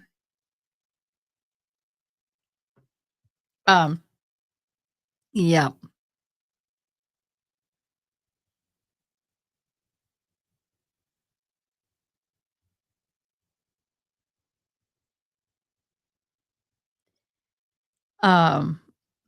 So yeah, it's one of those things that you just kind of go, okay, why is this a big deal? Because, oh, good freeze frame on her. It, how do I put it? People use, oh, I butt dial. Actually, you can't butt dial from a text app. If you have your phone open, if you have FaceTime open, if you have Instant Messenger open, some of those you can butt dial, but you can't butt dial if your text is open. He's catching her and Yes. she's making him, Mhm. he's making her squirm, Lucy. Yes, and maybe I accidentally hit the last thing, the last call. Like since I had talked to John, Your Honor, at this point, I would ask the court to instruct the witness to answer my question. I believe she is. Go ahead and finish. Oh, no, she isn't. What? I believe she is. Go ahead and finish. Okay. Ooh, sidebar. He is getting tired of, all right, first of all, Auntie Bev has been making a lot of snide. Oh, thank you, Elena. Oh, yes, we're going to need a honeymoon fund. Well, you know, I don't need to do I'll go there in a minute, but let me finish my thought. Auntie Bev has been making a lot of side comments that even a lot of lawyers on YouTube are going, what the hell are you doing? You know, like when he made the comment about argumentative and she goes, well, she's giving back in kind. You can't be, a judge can't make those comments. She can sustain, she can object, she can, you know, certain things, but she is really starting to, she's making a lot of side comments that Auntie Bev is not supposed to be making as a judge. And thank you. Now, we don't have to worry about all this. Oh, Gabby, thank you. We don't have to worry about, you know, setting up the house because I have a house set up and you know, we're adults. We already have all that stuff. But I'm not going to deny any help for a honeymoon fund. That's for dang sure. Thank you so much. Thank you. Thank you. Y'all are awesome. Thank you so much. Ms. McCabe. I'm Yes. sorry. Jumping the gun.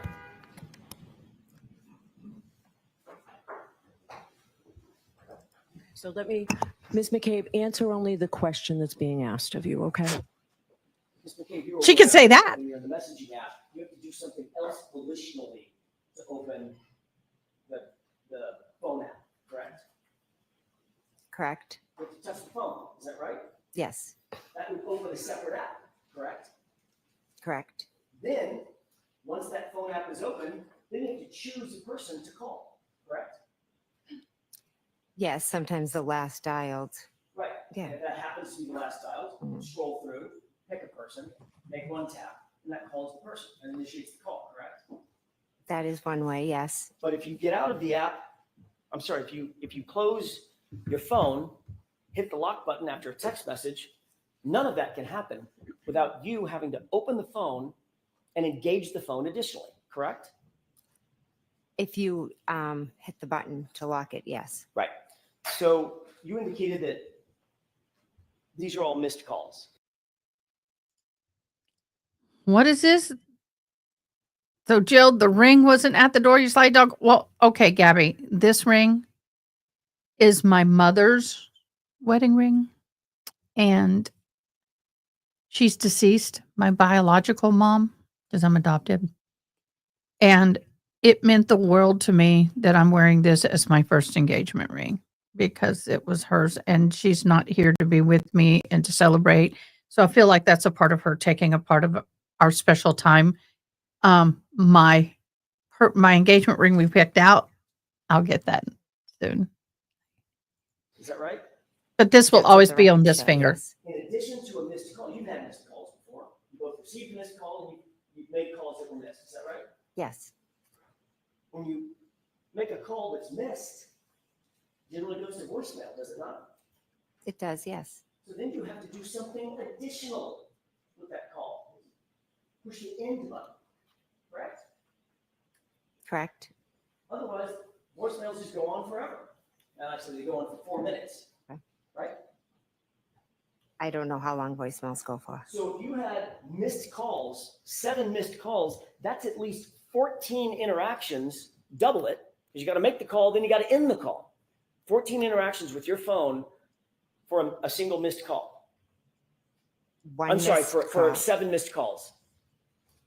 It could be, yes. And your testimony is you don't remember making a single one of those calls to John O'Keefe between 12:29 and 12:50, correct? I do not remember making those calls. No. As you sit here, do you deny making those calls between 12:29 and 12:50 to John O'Keefe? Oh, I'm not denying that. No.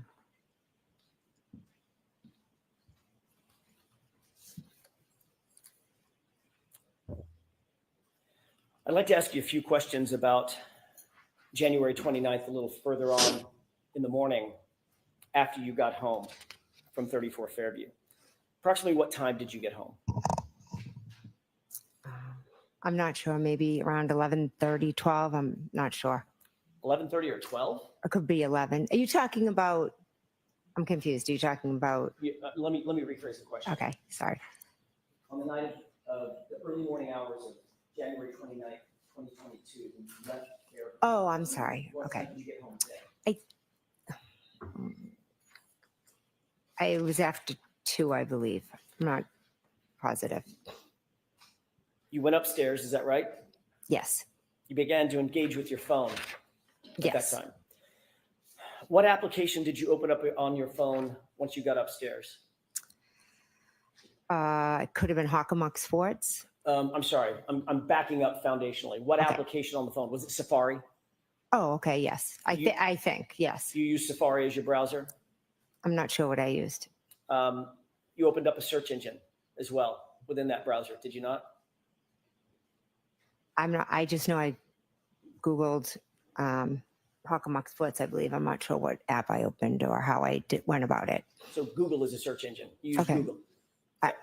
Possibly. I mean, that's just an expression, but I'm not, if you could show my record, I'm not sure what app I opened. You or- You've probably, seen this record many. if many you're on an iPhone and you are using Safari and you haven't made Google your prime search engine, then you're using Safari.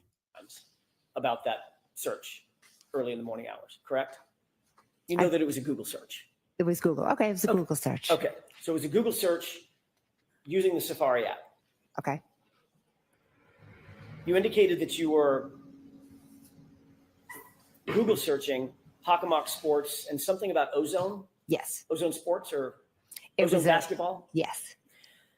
What time was it? I that you am- did that Google search. It was when I was home up in bed. I don't have an exact time. About 2:27 a.m. Correct? I'd have to look at a record. I don't recall You off the top certainly of my recall head. that time frame, don't you? I know I was home and I Googled that, but I don't remember the exact time. You do recognize 2:27 a.m. I do recognize it, but it's not from me remembering it from that night specifically. It's from me learning afterwards. And what you learned afterwards was there was a Google search at 2:27 a.m. Right? I mean, that's Here we're getting that's to a the layout, 2:27 a.m. Basketball Google site.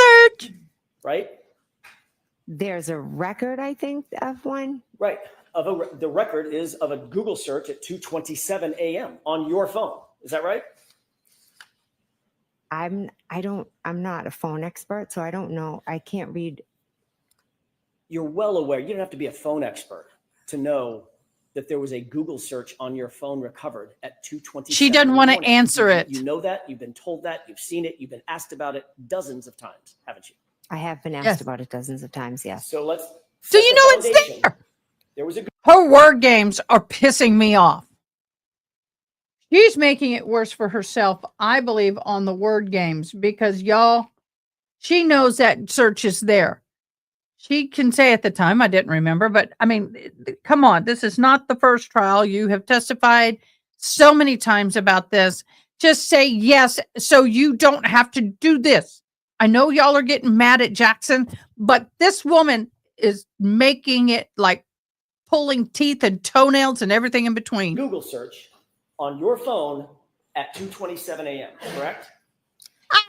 Which Google search are you referring to? It doesn't matter, Ms. McCabe, Well, I know I did Ozone and I did Hockomock Sports. and I didn't ask And you those that. were the only two things that I Googled. I didn't ask. So you you're that. trying to I haven't preempt the gotten there yet. We're gonna get there. this is where the jury is going to go. Someone who is preempting answers and not answering the question usually has something to hide because she's trying to deflect him, in my humble I've asked opinion. you, was there a Google search at 2:27 For Stickety? This is far worse than that. If you want to show me a report, Sure. okay. You don't remember, as you sit here, you don't remember that. I don't. You have no record.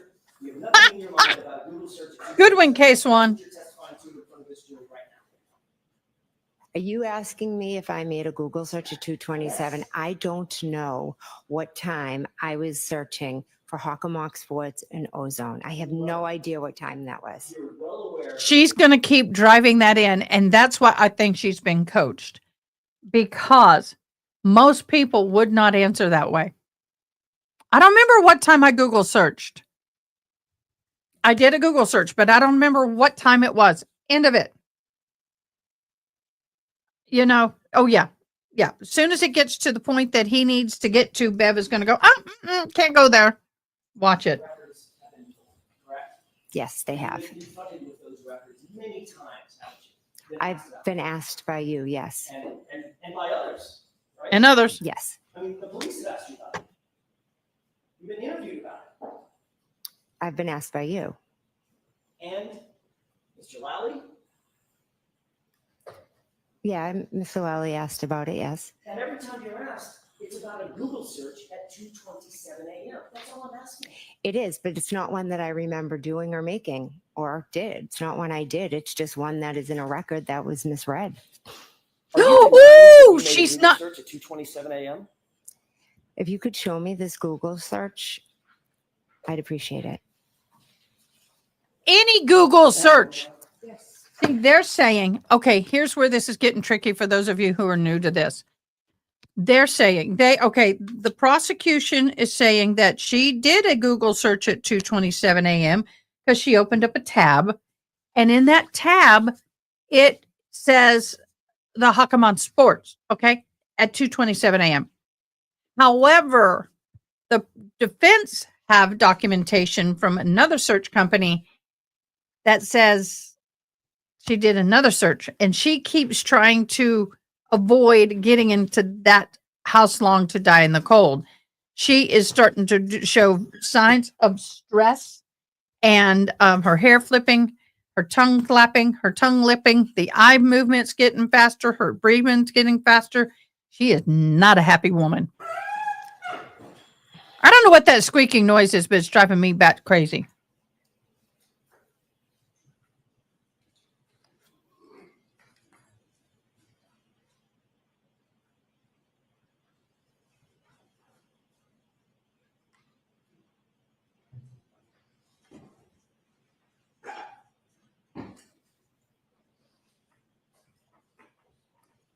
Your Honor, we need a quick minute to find the record that I did not take over here. Can we take a brief recess, about 5 minutes? I'll see counsel at sidebar. Well, if Ms. Little wants to keep looking, we'll come to sidebar.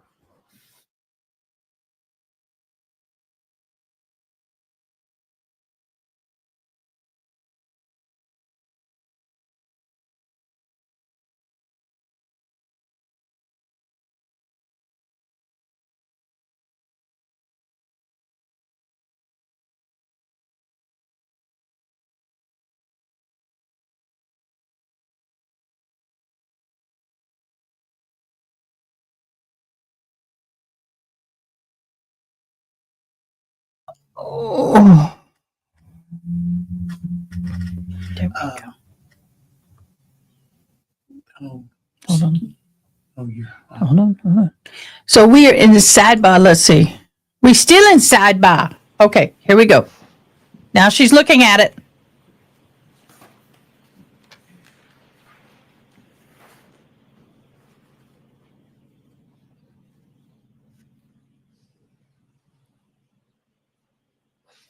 May I approach? Yes.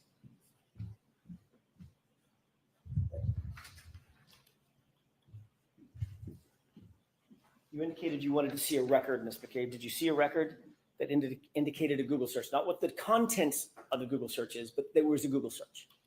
I just saw a Celebrate record, yes. And did you see the time of the Google search? On that record, yes.